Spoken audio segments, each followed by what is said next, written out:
What's up everyone? Welcome back to the channel। तो अब हम करने वाले हैं one shot of financial management and financial markets. तो बहुत बहुत इंपॉर्टेंट और बहुत यूजफुल आपके लिए वीडियो होगा। बड़े ध्यान से देखना और सारा का सारा कंप्लीट कर लेना ऑन टाइम, क्योंकि अगर आज नहीं करा तो फिर कभी नहीं हो पाएगा। अच्छे से करो। इसके बाद मैं केस स्टडीज लेके आ रहा हूँ बहुत जल्द। जल्दी से शुरू करते हैं। Let's begin.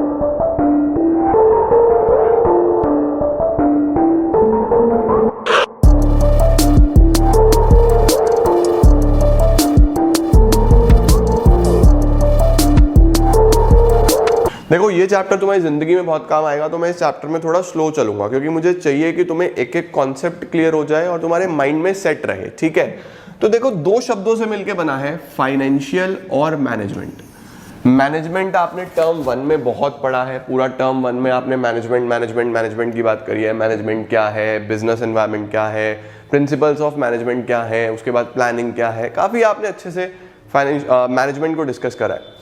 अभी यहां पे हमें सीखना है कि फाइनेंशियल मैनेजमेंट कैसे होता है, कि एज अ कंपनी आपको पूरा चैप्टर पढ़ना है, एज अ ऑर्गेनाइजेशन आपको पूरा चैप्टर पढ़ना है कि एज अ ऑर्गेनाइजेशन आप किस तरीके से फाइनेंस को मैनेज करके चलते हो। तो हमें सबसे पहले इस चैप्टर में क्या पढ़ना है कि फाइनेंशियल मैनेजमेंट क्या होता है। What is actually financial management. Financial management क्या है, तो सबसे पहले तो मीनिंग देख लो कि what is financial management. Finance को किस तरीके से मैनेज करना है, वही फाइनेंशियल मैनेजमेंट होता है। इसके बाद जो दूसरा टॉपिक आता है वो आता है आपका डिसीजंस।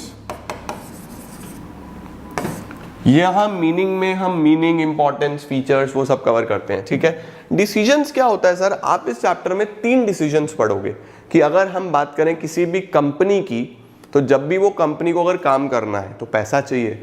पैसे से संबंधित रिलेटेड 3 डिसीजन होते हैं जो किसी भी कंपनी को लेने होते हैं। ठीक है, सबसे पहला डिसीजन क्या होता है कि पैसा आएगा कहां से। भाई, अगर बिजनेस करना है, यू नीड फंड्स, तो पैसा कहां से आएगा? क्या मैं अपना पैसा लगाऊं, क्या मैं कर्जा ले लूं, लोन ले लूं, क्या मैं शेयर इशू कर दूं? क्या ऑप्शन हो सकते हैं मेरे पास पैसे के। ठीक है, तो उसको क्या बोलते हैं हम लोग? Financial decisions. उसको क्या बोलते हैं हम लोग? Financial decisions. इसके बाद जो दूसरा आता है वो आता है investment decisions. Sir, investment decisions या इन्वेस्टिंग डिसीजंस ये क्या है? भाई, पैसा आ गया तुम्हारे पास, तुमने बिजनेस शुरू करने की सोची। अब वो पैसा लगेगा तो स्प्लिट होके ना, कुछ पैसा फिक्स कैपिटल में लगेगा कि आपने लैंड खरीद ली, मशीन खरीदी, बिल्डिंग खरीदी, कुछ फिक्स कैपिटल। कुछ पैसा आपका लगेगा वर्किंग कैपिटल में। वर्किंग कैपिटल का क्या मतलब हो गया? वर्किंग कैपिटल का मतलब हो गया कि वो पैसा आपका लग रहा है, आपकी सैलरीज जा रही है आपकी लेबर की, आपकी मार्केटिंग में लग रहा है, आपके बहुत सारे छोटे छोटे बिजनेसेस हैं जिनको रन करने के लिए आपको बहुत सारी इलेक्ट्रिसिटी की जरूरत पड़ती है, फ्यूल की जरूरत पड़ती है। Working capital, daily expenses, management, है ना। तो इन्वेस्टमेंट डिसीजंस, पैसा इन्वेस्ट कहां पे करें, क्या लॉन्ग टर्म अच्छा रहेगा या शॉर्ट टर्म अच्छा रहेगा, ये सब आपको पढ़ना है। उसके बाद फिर आप पैसा कमाओगे, तो वहां से कितना डिविडेंड आ रहा है, क्या आप रिटर्न कमा रहे हो, उसको बांटना है या बचाना है भविष्य के लिए, फ्यूचर के लिए, ये होता है डिविडेंड डिसीजन। तो 3 डिसीजन आपको पढ़ने हैं, डिटेल में एक डिसीजन पढ़ेंगे। ठीक है, इसके बाद सर फिर इस चैप्टर में हमें क्या पढ़ना है? फिर इस चैप्टर में हम पढ़ेंगे फाइनेंशियल प्लानिंग।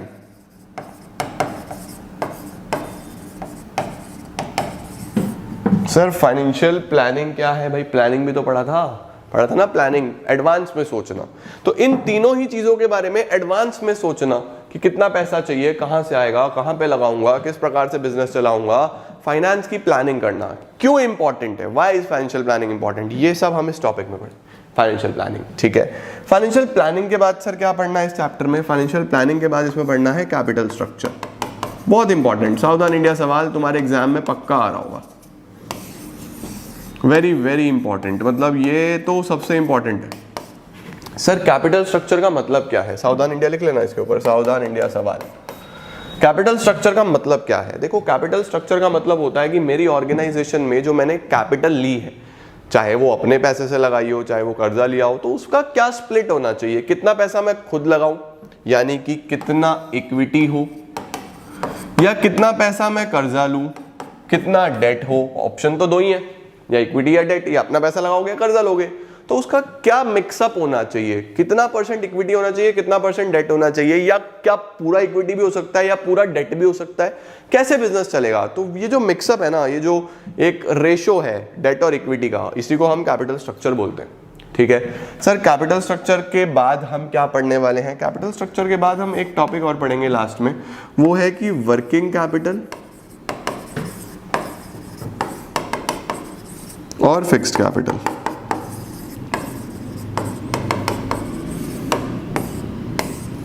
वर्किंग कैपिटल और फिक्स कैपिटल किस तरीके से हमें नीड होती है, किस तरीके से काम करते हैं और किस तरीके से कौन कौन से फैक्टर्स हैं जो वर्किंग कैपिटल और फिक्स कैपिटल पे इफेक्ट डालते हैं। ठीक है, तो ये तुम्हारा पूरे चैप्टर का एक सिस्टम है जो आपको पढ़ना है 1-on-1, meaning, decisions, financial planning, capital structure, working capital, fix capital. Although मैं ये चैप्टर पहले भी पढ़ा चुका हूँ, मैंने पढ़ाया भी हुआ है, बट बच्चे नया चाहते हैं, कुछ नया डिजिटल बोर्ड पे चाहते हैं, तो इस पे पढ़ेंगे यार, क्या हो गया, अच्छे से करेंगे, है ना। ये फाइनेंशियल मैनेजमेंट में आपको पढ़ना है। अब देखो, बात करते हैं कि फाइनेंशियल मैनेजमेंट है क्या। सबसे पहले शुरुआत करेंगे हम फाइनेंशियल बिजनेस फाइनेंस की। फाइनेंस क्या है? तो money is required to carry out the activities of the business. हमें बहुत सारा पैसा चाहिए, उसी को बिजनेस फाइनेंस बोलते हैं। फाइनेंस को जब मैनेज करूंगा तो उसी को फाइनेंशियल मैनेजमेंट बोलूंगा। Financial management refers to efficient. Efficient समझते हो ना, एफिशिएंसी और इफेक्टिवनेस सबसे पहले चैप्टर में पढ़ा था, जहां पे सबसे अच्छे से यूटिलाइजेशन हो। एफिशिएंट एक्विजिशन ऑफ फाइनेंस, आपका एक्विजिशन बहुत अच्छा हो जाए, पैसा यानी अच्छे से अवेलेबल हो जाए। एफिशिएंट यूटिलाइजेशन, फिर अच्छी जगह से यूटिलाइज हो जाए।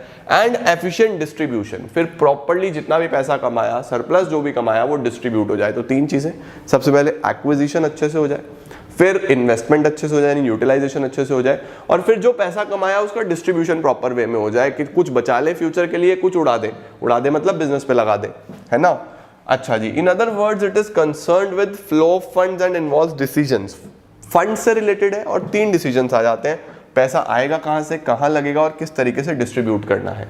ठीक है, then we have role of financial management. Role कह लो, इंपॉर्टेंस कह लो, फाइनेंशियल मैनेजमेंट क्यों जरूरी है, क्यों आपको बहुत अच्छे से पता होना चाहिए कि आप अपने फाइनेंस को कैसे मैनेज करोगे, how it is very important. सबसे पहली चीज, the size and composition of fix assets. अब देखो, फिक्स एसेट्स आर समथिंग जो कि हर बिजनेस में होते हैं।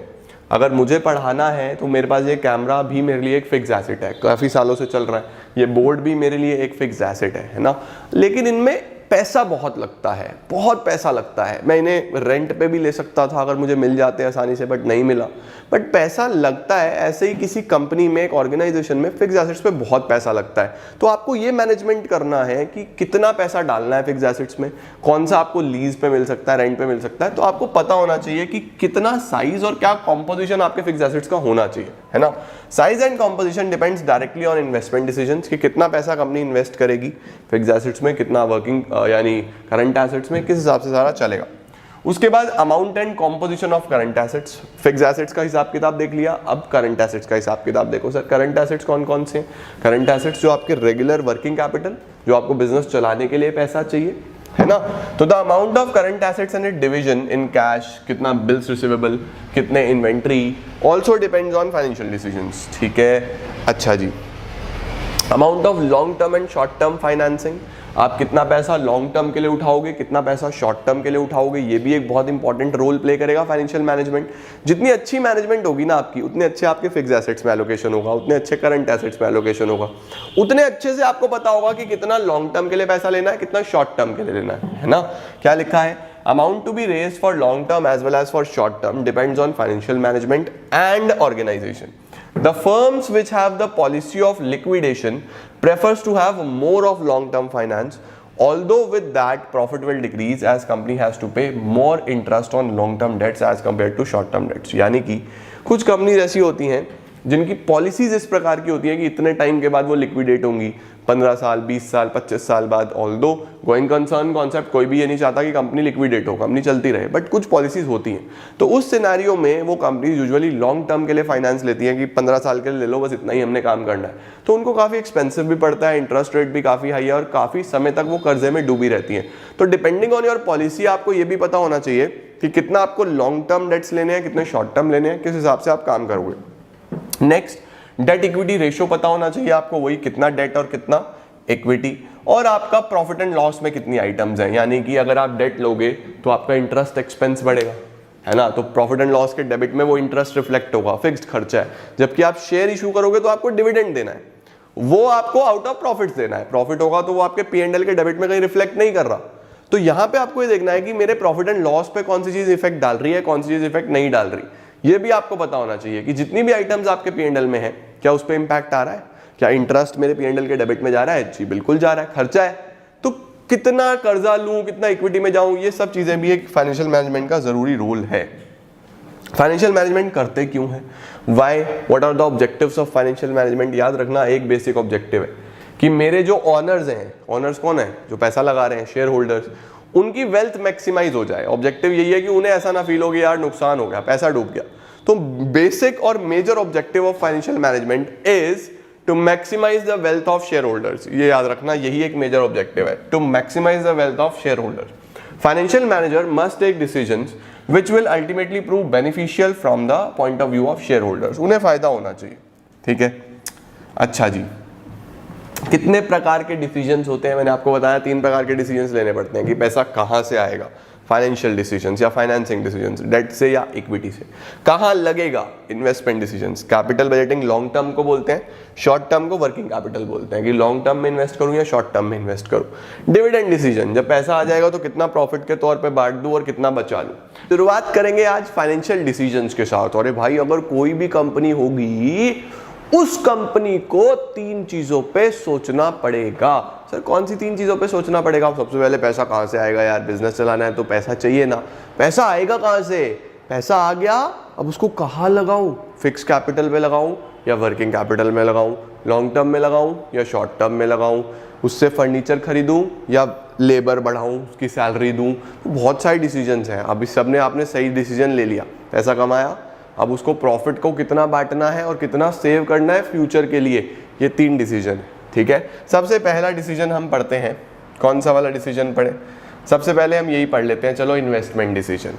सर इन्वेस्टमेंट डिसीजन का मतलब क्या होता है? इन्वेस्टमेंट डिसीजन का मतलब कि मुझे पैसे को कहाँ पे इन्वेस्ट करना है।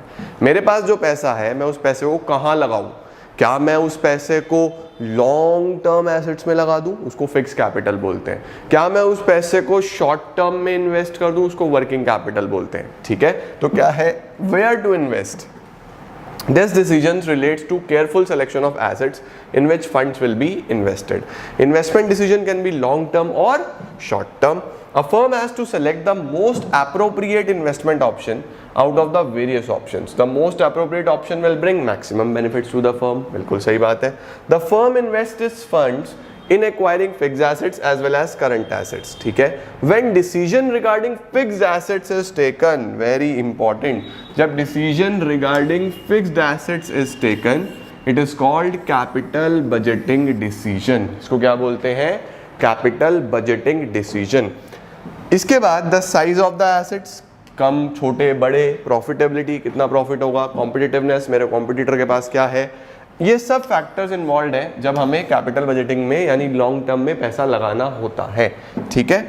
Factors affecting investment decision, usually हम लोग लॉन्ग टर्म की बात कर रहे हैं, यहाँ पे हम शॉर्ट टर्म की बात नहीं कर रहे।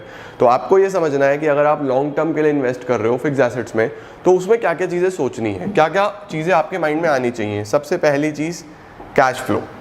What is the cash flow of the project? Cash flow of the project का मतलब कि मेरे पास 2 ऑप्शंस हैं कि या तो मैं कंपनी ए में पैसा इन्वेस्ट कर दूं लॉन्ग टर्म के लिए, या तो मैं किसी फैक्ट्री में पैसा इन्वेस्ट कर दूं लॉन्ग टर्म के लिए, या तो मैं किसी रेस्टोरेंट में पैसा इन्वेस्ट कर दूं लॉन्ग टर्म के लिए। मुझे ये 3 ऑप्शंस दिखाई दे रहे हैं।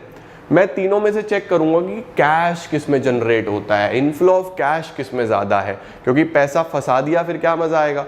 रेगुलर इनफ्लो ऑफ कैश भी तो होना चाहिए। तो सबसे पहले क्या देखना है कि कैश फ्लो किस प्रोजेक्ट में मैक्सिमम है, जिसमें मैक्सिमम है उसमें पैसा लगाओ, ठीक है। Number 2, return on investment. Return on investment का मतलब कि परसेंटेज रिटर्न कितना आ रहा है। जैसे आपने बैंक में 1 लाख रुपए रखे, तो 1 लाख का जो रिटर्न है, अगर आप सेविंग्स में रख रहे हो तो 3.5% है, FD कर दोगे तो 5-5.5%, बस यही ROI है और तो कुछ है नहीं। आपने कहीं स्टॉक शेयर्स में लगाया तो 10-12-15%, 20% तक भी आ सकता है। क्रिप्टोज में लगाया तो और ऑप्शन है। तो रिटर्न किस में ज़्यादा है? कहीं भी इन्वेस्ट करोगे तो आपको ROI ज़रूर चेक करना है कि रिटर्न ऑन इन्वेस्टमेंट किस में ज़्यादा आ रहा है, किस में कम आ रहा है, ठीक है। तो कैश किस में आ रहा है, रिटर्न किस में ज़्यादा आ रहा है, रिस्क कितना है प्रोजेक्ट्स में, क्या इसमें ज़्यादा रिस्क है, क्या इसमें ज़्यादा रिस्क है, क्या इसमें ज़्यादा रिस्क है। अब सर रिस्क लेना है या नहीं लेना है? देखो यार, रिस्क तो लेना पड़ता है, लेकिन बहुत ज़्यादा रिस्क लोगे तो डूब जाओगे। तो रिस्क शुड बी मॉडरेट। क्या लिख के आओगे? Risk should be moderate. ना रिस्क बहुत ज़्यादा हो, ना रिस्क बहुत कम हो। There should be moderate possibility of risk, so that हम कुछ कमा भी पाए, और अगर पैसा डूबे तो ठीक ठाक डूबे, बहुत ज़्यादा भी ना डूबे, ठीक है। इन्वेस्टमेंट क्राइटेरिया क्या है? आप जहाँ पे इन्वेस्ट कर रहे हो वहाँ इन्वेस्ट करके आपका क्या क्राइटेरिया आ रहा है, क्या आपको वहाँ पे इन्वेस्टमेंट करके इंटरेस्ट मिलता है, क्या आप वहाँ पे अगर इन्वेस्ट करते हो तो वहाँ खर्चे कितने आते हैं, क्या क्राइटेरिया है, क्या पेपर वर्क है, आपके प्रॉफिट एंड लॉस अकाउंट को कैसे इम्पैक्ट करेगा वो चीज़ें। तो आपको ये भी चेक करना है कि इन्वेस्टमेंट क्राइटेरिया क्या है, वहाँ पे अगर इन्वेस्ट करना है तो what is the terms and condition, क्या क्या क्राइटेरियाज है, क्या क्या पेपर वर्क है, मेरे P&L पे कैसे इम्पैक्ट डालेगा वो, मेरी प्रॉफिटेबिलिटी को कैसे इम्पैक्ट डालेगा वो, ये सब चीज़ें चेक करोगे तब जाके आप कहीं ना कहीं इन्वेस्टमेंट करोगे। ठीक है, इसके बाद क्या आता है, हमारे पास ये जो कैपिटल बजटिंग डिसीजन है, यानी ये जो आप पैसा लगा रहे हो लॉन्ग टर्म के लिए, ये क्यों इतना इंपॉर्टेंट हो जाता है, क्यों बहुत सोच समझ के लेना पड़ता है। सबसे पहले क्योंकि ये आपकी लॉन्ग टर्म ग्रोथ पे इम्पैक्ट डालता है। आप कई लोगों की तो जीवन भर की कमाई होती है वो लगा देते हैं, तो उनकी लॉन्ग टर्म ग्रोथ पे इसका बहुत इम्पैक्ट होता है। दूसरी चीज, large amount of funds involve, इसके अंदर काफी ज्यादा फंड्स लगे होते हैं, बहुत मोटा पैसा लगा होता है, डूब गया तो रोना पड़ेगा जिंदगी भर।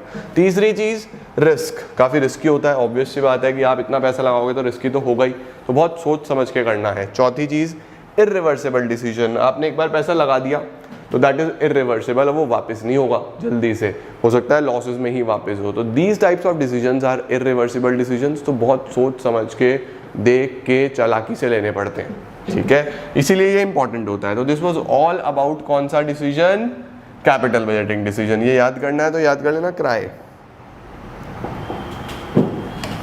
अगर अच्छा डिसीजन नहीं लोगे तो रोगे, रोना पड़ेगा। चिंटू रोएगा, ओ हो, चिंटू भी रोएगा, चिंटी भी रोएगी।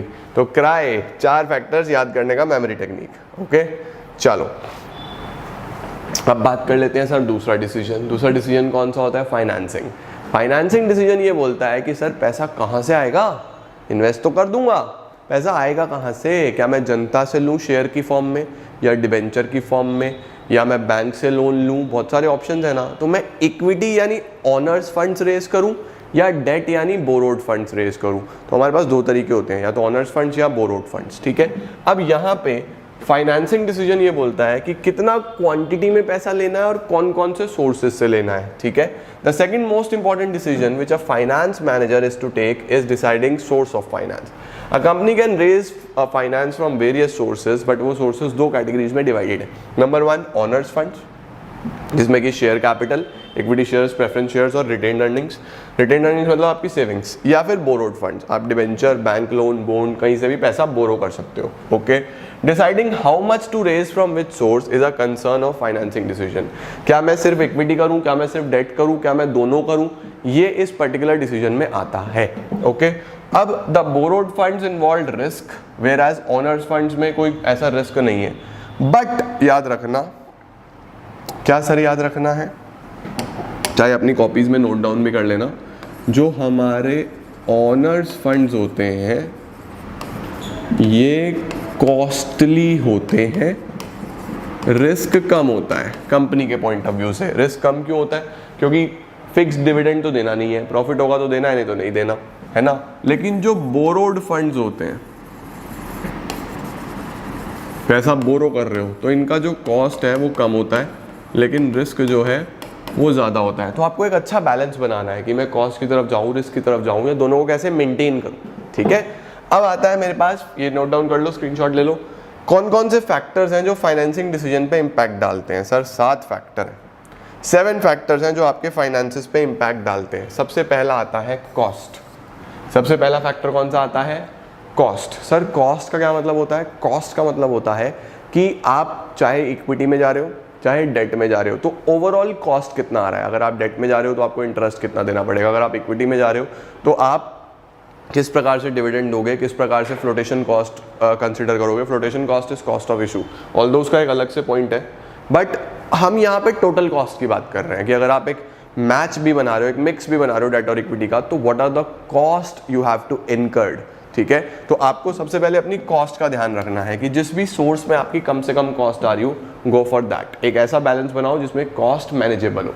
दूसरी चीज, कैश फ्लो पोजीशन। आपकी कैश फ्लो पोजीशन कैसी है, आपके पास कैश की अवेलेबिलिटी कैसी है, क्योंकि अगर आप डेट में जाते हो, कर्जा लेते हो, तो इस पे आपको इंटरेस्ट देना ही देना है। इंटरेस्ट नहीं दोगे तो आपकी संपत्ति बिक जाएगी। अब इंटरेस्ट देने के लिए कैश की अवेलेबिलिटी जरूरी है। तो अगर तुम्हारे पास कैश अच्छा है तो ही go for debt, otherwise debt में मत जाओ। अगर कैश पोजीशन खराब है तो डेट में जाके कोई फायदा नहीं है। किस में जाओ? इक्विटी में जाओ, क्योंकि इक्विटी में प्रॉफिट होगा, पैसा आएगा तभी डिविडेंड देना, नहीं तो नहीं देना, है ना। Number 3 control consideration. कंट्रोल का मतलब मालिक होने का अधिकार। देखो ये डिपेंड करता है आपके शेयर होल्डर्स के ऊपर। अब for example 4 Chintu share holder हैं, ठीक है, वैसे ही एज्यूम कर रहा हूँ, ये 4 चिंटू शेयर होल्डर हैं, ये चारों मिलकर डिसीजन लेते हैं। ओके, अब हमें पैसे की ज़रूरत है, हमने बोला कि हमें कुछ पैसा चाहिए, तो 6 चिंटी आ गई, ये 6 चिंटी आ गई, इन्होंने बोला कि हम लोग पैसा लगाएंगे लेकिन हम लेंगे शेयर्स। तो अब जो भी डिसीजन होगा वो इन्हें सबको मिलके लेना पड़ेगा, 10 लोगों को मिलके लेना पड़ेगा, लेकिन मेजॉरिटी तो चिंटी के पास है, तो चिंटी तो जीत जाएगी, हर डिसीजन में चिंटी अपनी चलाएगी। तो यहाँ पे ये चिंटू जो है ये घबरा रहे हैं कि यार ऐसा करें या ना करें।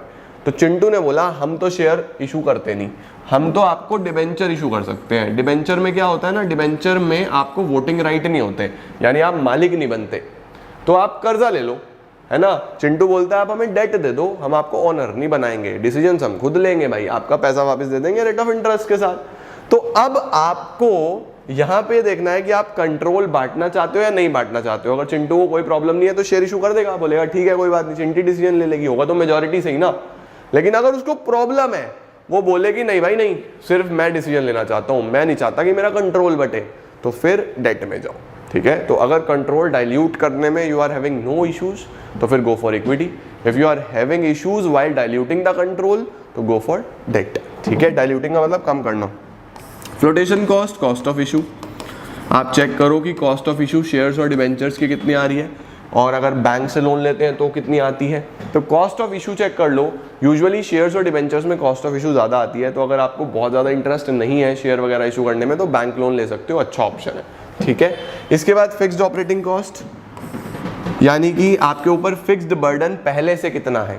कई बार ये होता है कि कंपनी के ऊपर पहले से ही बहुत सारे कर्जे होते हैं, बहुत सारा बर्डन होता है, तो अगर आपके पास ऑलरेडी बहुत सारे फिक्स्ड ऑपरेटिंग कॉस्ट है, like interest, like rent, fix charges बहुत सारे हैं, तब आप डेट में मत जाओ यार, क्योंकि ऑलरेडी इतना डेट है, ऑलरेडी इतने फिक्स्ड ऑब्लिगेशन है, अभी कर्जे में जाओगे तो एक और इंटरेस्ट आ जाएगा, फंस जाओगे। फिक्स्ड ऑपरेटिंग कॉस्ट अगर आपके ऑलरेडी हाई हैं तो गो फॉर इक्विटी, अदरवाइज आप डेट ले सकते हो, ठीक है। रिस्क, फिर से रिस्क वाला पॉइंट वही, मॉडरेट रिस्क में ले चलो। एक ऐसा रिस्क फैक्टर एज्यूम करो जो आप झेल पाओ, बहुत हाई रिस्क में मत जाओ और बहुत लो रिस्क में ही मत जाओ। आप एक ऐसा बैलेंस डिसीजन मेकिंग करो जिसमें आप मॉडरेट रिस्क मैनेज कर पाओ, ठीक है। State of capital market, capital market आप ये मान लो कि अभी बाजार में क्या चल रहा है, शेयर मार्केट में क्या चल रहा है, मार्केट्स पढ़ के आ चुके हो आप लोग, है ना। तो अगर मार्केट बूम पे है, बूम का मतलब मार्केट जबरदस्त बढ़ी हुई है, तो शेयर इशू करो, गो फॉर इक्विटी। लोग इस टाइम शेयर्स खरीदना चाहते हैं, रिस्क लेना चाहते हैं। और अगर मार्केट गिरी हुई है, डिप्रेशन में है, नीचे है, तो गो फॉर डेट, क्योंकि इस टाइम पे लोग शेयर नहीं खरीदना चाहते, रिस्क नहीं लेना चाहते, मार्केट ऑलरेडी गिरी हुई है, उन्हें पता है रिटर्न तो कुछ आएगा नहीं। तो मार्केट अगर ऊपर है तो गो फॉर इक्विटी, मार्केट अगर नीचे है तो गो फॉर डेट। ये 7 पॉइंट्स आपको पता होने चाहिए, cost, cash flow, control, flotation cost, fixed operating cost, risk और स्टेट ऑफ कैपिटल मार्केट्स। चलिए जी, अब चलते हैं हम अगले पॉइंट्स की तरफ। डिविडेंड डिसीजन, 2 डिसीजन पढ़ लिए। सबसे पहला पैसा कहाँ से आएगा, दूसरा पैसा कहाँ लगाना है, और तीसरा आता है कि अब जब प्रॉफिट कमा लिया तो उसमें से कितना मैं रखूं और कितना डिस्ट्रीब्यूट कर दूं, कितना पैसा मैं अपने पास रखूं, कितना शेयर होल्डर्स में बांट दूं। ये हमारे पास डिविडेंड डिसीजन होता है, ठीक है। This decision is concerned with distribution of surplus, कितना पैसा बांटना है। The profit of the firm is distributed amongst various parties, जैसे कि creditor, employees, debenture holders, share holders. After the payment of fixed liabilities, a finance manager has to decide what to do with the residual profit. Residual मतलब बचा हुआ, इसीलिए इस decision को residual decision भी बोलते हैं, ठीक है। द सरप्लस प्रॉफिट इज इधर डिस्ट्रीब्यूटेड टू शेयर होल्डर्स, या तो शेयर होल्डर्स को देते हैं या फिर रख लेते हैं सेविंग्स के फॉर्म में, रिटेन्ड अर्निंग्स की फॉर्म में। Therefore under dividend decision the finance manager has to decide how much to be distributed in the form of dividend and how much is to be keep aside as retained earnings. यही आपको exam में लिख के आना है। Dividend decision में कौन कौन से फैक्टर्स होते हैं, बहुत सारे फैक्टर्स हैं, 11 फैक्टर। सबसे पहले अर्निंग्स, आपकी अर्निंग्स कैसी हैं। देखो ऑब्वियस सी बात है, अगर आपकी अर्निंग्स बढ़िया हैं तो आप डिविडेंड भी अच्छा दे सकते हो। अगर आपकी अर्निंग्स कम है तो ऑब्वियस सी बात है कि आप डिविडेंड कम दोगे, है ना। तो अर्निंग्स पे सबसे ज़्यादा मैटर करता है ये। तो अगर आपको डिविडेंड डिसीजन लेना है तो सबसे पहले आपको अपनी अर्निंग कंसिडर करनी होगी कि मैं कमा कितना रहा हूँ। Number 2, stability of earnings. कुछ ऐसी कंपनीज होती हैं जिनकी जो अर्निंग्स हैं वो काफ़ी स्टेबल होती हैं, ठीक है। जैसे हमारी जितनी भी ज़बरदस्त टॉप 10, 20, 30 कंपनीज हमारे देश में हैं जो बहुत अच्छा काम कर रहे हैं, उनकी अर्निंग्स यूजुअली कैसी रहती है, स्टेबल रहती है। तो अगर आपकी स्टेबिलिटी ऑफ अर्निंग्स बनी हुई है, उस केस में भी आप एक स्टेबल डिविडेंड दे सकते हो और उसके साथ साथ एक स्टेबल रिटेन भी कर सकते हो सरप्लस, यानी एक अच्छा पैसा बचा भी सकते हो, सो दैट आप फ्यूचर के लिए भी सिक्योर रहो, आपका शेयर होल्डर भी खुश रहे, क्योंकि डिविडेंड दोगे तभी शेयर होल्डर खुश होगा, है ना। Number 3, cash flow position. आपकी कैश फ्लो पोजीशन कैसी है? डिविडेंड देना है तो कैश आना ज़रूरी है, सिर्फ सेल होने से कुछ नहीं होता, पैसा भी तो आना ज़रूरी है। तो अगर आपकी कैश फ्लो पोजीशन अच्छी है तो डिविडेंड बांटो, कैश फ्लो खराब है तो फिर डिविडेंड कैसे दोगे? दो ही नहीं पाओगे। ग्रोथ अपॉर्चुनिटीज़, सावधान इंडिया सवाल, बढ़िया पॉइंट। अगर भविष्य में ग्रोथ दिख रही है, ये कंपनी है, कंपनी को चलाता है चिंटू, और चिंटू के साथ 105 और लोग हैं, ठीक है, शेयर होल्डर्स। अब क्या है, ये फ्यूचर है, दिस इज फ्यूचर। अभी कंपनी इतनी है और फ्यूचर में कंपनी इतनी बड़ी हो सकती है, और इतनी बड़ी करने के लिए पैसा लगाना पड़ेगा। तो अगर आज डिविडेंड बांटते रहोगे तो फ्यूचर में पैसा कहाँ से लाओगे? फिर कर्जे लेने पड़ेंगे। तो आज रोक लो ना, बचा लो पैसा। तो अगर आपको लग रहा है फ्यूचर में ग्रोथ अपॉर्चुनिटीज हैं तो आज रिटेन करो, डिविडेंड थोड़ा कम दो, ठीक है। लेकिन अगर अपॉर्चुनिटीज ही नहीं दिख रही है आपको लग ही नहीं रहा कि फ्यूचर में कुछ है, तो फिर आप क्या कर सकते हो? उस सिनेरियो में डिस्ट्रीब्यूट कर सकते हो। ग्रोथ अपॉर्चुनिटीज हैं तो सेव कर लो, रिटेन कर लो, अपॉर्चुनिटीज नहीं है तो डिस्ट्रीब्यूट कर दो, ठीक है। प्रेफरेंस ऑफ शेयर होल्डर्स, आपके शेयर होल्डर्स क्या चाहते हैं, ये 105 लोग क्या चाहते हैं। अगर ये डिविडेंड चाहते हैं तो इन्हें डिविडेंड दो, फिर देना पड़ेगा भाई, उनका क्या प्रेफरेंस है मानना तो पड़ेगा ना, पैसा तो उन्हीं का है। वो अगर नहीं चाहते री इन्वेस्ट करना, अभी वो चाहते हैं कि हमें डिविडेंड मिलता रहे तो डिविडेंड दो। अगर वो चाहते हैं कि कोई दिक्कत नहीं है, आप री इन्वेस्ट कर दो, हमें डिविडेंड नहीं चाहिए, तो आप सेव कर सकते हो फ्यूचर के लिए, है ना। तो शेयर होल्डर्स का ही प्रेफरेंस लेना पड़ेगा। टैक्सेशन पॉलिसी क्या चल रही है अभी फिलहाल, टैक्स का क्या स्ट्रक्चर चल रहा है, क्या डिविडेंड देने के बाद टैक्स लग रहा है या डिविडेंड ना देने से टैक्स सेव हो रहा है, depending on your tax policy, कि अभी फिलहाल गवर्नमेंट की क्या टैक्सेशन पॉलिसी है, किस प्रकार से डिविडेंड जो है वो टैक्सेबल है या नहीं है। तो उस हिसाब से आपको देख के, सोच समझ के, सारी की सारी गवर्नमेंट स्ट्रक्चर देख के, पॉलिसीज देख के डिविडेंड बांटना चाहिए। अगर ऐसा लग रहा है आप लोगों को कि यार डिविडेंड देने से कुछ टैक्स सेव हो सकता है, ऑल्दो नहीं होगा, बट आपको लग रहा है तो डिविडेंड दे दो। आपको लग रहा है कि यार टैक्स नहीं बच पाएगा, डिविडेंड रोक लो तो रोक लो। तो depending on taxation policy, government का स्ट्रक्चर क्या है, टैक्स स्ट्रक्चर क्या है, उस हिसाब से डिविडेंड डिसीजन लेना पड़ता है, ठीक है। Access to capital market considerations. Access to capital market का क्या मतलब होता है कि आप शेयर मार्केट तक कितनी रीच रखते हो, कितना एक्सेस रखते हो, आप पहुंच सकते हो या नहीं पहुंच सकते हो।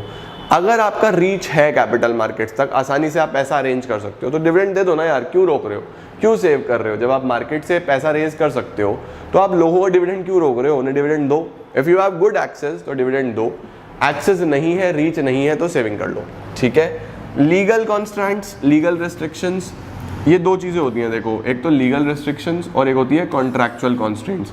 लीगल यानी लॉ क्या बोलता है, लॉ बोलता है, जैसे लॉ ने बोला कि भाई पहले आप लोगों को डिबेंचर होल्डर का पेमेंट करना पड़ेगा, पहले आपको क्रेडिटर का पेमेंट करना पड़ेगा, पहले अगर कोई बैंक ओवरड्राफ्ट है वो चुकाना पड़ेगा, यानी पहले आपको लोन वोन अपने क्लियर करने पड़ेंगे। तो कई बार डिविडेंड देने से पहले ये लीगल रिस्ट्रिक्शंस बीच में आ जाती हैं कि यार इनका पेमेंट तो करो पहले, बाद में आप डिविडेंड दे सकते हो, उससे पहले आप नहीं दे सकते। तो ये एक रेस्ट्रिक्शंस है। सिमिलरली कई बार आप किसी कॉन्ट्रैक्ट में होते हो, आपने कुछ लोगों के साथ कॉन्ट्रैक्ट करा होता है कि जब भी प्रॉफिट होगा पहले आपको पैसा देंगे फिर डिविडेंड देंगे। तो आपके पर्सनल कॉन्ट्रैक्ट्स भी कई बार बीच में आ जाएंगे डिविडेंड देते टाइम, तो आपको उनका भी ध्यान रखना है, लीगल लॉ का भी ध्यान रखना है और आपके पर्सनल कॉन्ट्रैक्ट्स का भी ध्यान रखना है, क्या आपने कॉन्ट्रैक्ट्स करे हुए हैं। उसके बाद स्टॉक मार्केट रिएक्शन, आपको ये भी देखना है कि अगर आप डिविडेंड देते हो तो मार्केट का क्या रिएक्शन होता है, अगर आप नहीं देते हो तो मार्केट का क्या रिएक्शन होता है। You know why, because market में सब कुछ होने वाला है। अगर मार्केट का आपके अगेंस्ट रॉन्ग रिएक्शन हो गया तो आपकी गुडविल गिर जाएगी, नीचे गिर जाएगी, आपका शेयर प्राइस गिर जाएगा। डिविडेंड दोगे तो आपकी अच्छी रेपुटेशन बनेगी, अच्छी इमेज बनेगी, मार्केट में आपका शेयर प्राइस बढ़ा रहेगा, उठा रहेगा। तो आपको ये भी ध्यान देना है कि डिविडेंड रोकने से या देने से स्टॉक मार्केट का क्या रिएक्शन आता है आपकी कंपनी की तरफ, तो इस चीज़ का भी ध्यान रखते हुए डिसीजन लेना है। उसके बाद स्टेबिलिटी ऑफ डिविडेंड, कुछ कंपनीज हैं जो ये पॉलिसी फॉलो करती है स्टेबिलिटी ऑफ डिविडेंड, यानी ये स्टेबल बेसिस पे डिविडेंड प्रोवाइड करती हैं। इन्हें फर्क नहीं पड़ता कि प्रॉफिट हो रहा है या नहीं हो रहा है, लॉस हो रहा है या क्या हो रहा है, ये स्टेबल डिविडेंड पॉलिसी फॉलो करते हुए डिविडेंड देती हैं, कैपिटलाइजिंग देयर रिजर्व्स को या अदर वेज से ये डिविडेंड देती हैं। तो ये कॉन्टिन्यूस बेसिस पे डिविडेंड मेंटेन करके चलती हैं। इनका रेपुटेशन भी हाई होता है, शेयर प्राइस भी हाई होता है, गुडविल तो रेपुटेशन बोल ही दिया मैंने। तो स्टेबिलिटी ऑफ डिविडेंड भी अगर आप पॉलिसी फॉलो कर रहे हो तो आप डिविडेंड स्टेबल देते हो, सेव कम करते हो। तो दीज आर द पॉइंट्स जो आपको कंसिडर करने हैं कौन से डिसीजन में, डिविडेंड डिसीजन में। तो 3 डिसीजंस हैं, तीनों बड़े ध्यान से अपनी जो भी किताब तुम लोग फॉलो करते हो, भारत में n नंबर ऑफ बुक्स हैं जो फॉलो करी जाती हैं, उनसे पढ़ो, तीनों डिसीजंस देख लो, उनके फैक्टर्स देख लो। कुछ और समस्या आएगी तो let me know in comment section. शुरू करते हैं हम लोग सबसे पहले फिक्स कैपिटल के साथ। देखो यार, फिक्स कैपिटल क्या होता है। देखो, मैंने आपको इन्वेस्टमेंट डिसीजन में समझाया था कि हम लोग पैसे को 2 जगह लगा सकते हैं, या तो फिक्स कैपिटल में यानी कि लॉन्ग टर्म के लिए, या वर्किंग कैपिटल में यानी कि शॉर्ट टर्म के लिए। तो सबसे पहले हम बात करते हैं फिक्स कैपिटल की, या इन्वेस्टमेंट डिसीजंस और कैपिटल बजटिंग डिसीजन। तो देखो, fix capital involves allocation of firms capital to long term assets या प्रोजेक्ट्स। हमें क्या करना है, फिक्स कैपिटल में आता है allocation of firms capital, firm का जो पैसा है वो लॉन्ग टर्म एसेट्स या प्रोजेक्ट्स में लगाना है। Managing fix capital is related to investment decision, investment decision का पार्ट है ये, और इसी को हम कैपिटल बजटिंग भी बोलते हैं, याद रखना, कैपिटल बजटिंग, ठीक है। Capital budgeting decision affects the growth and profitability of the company.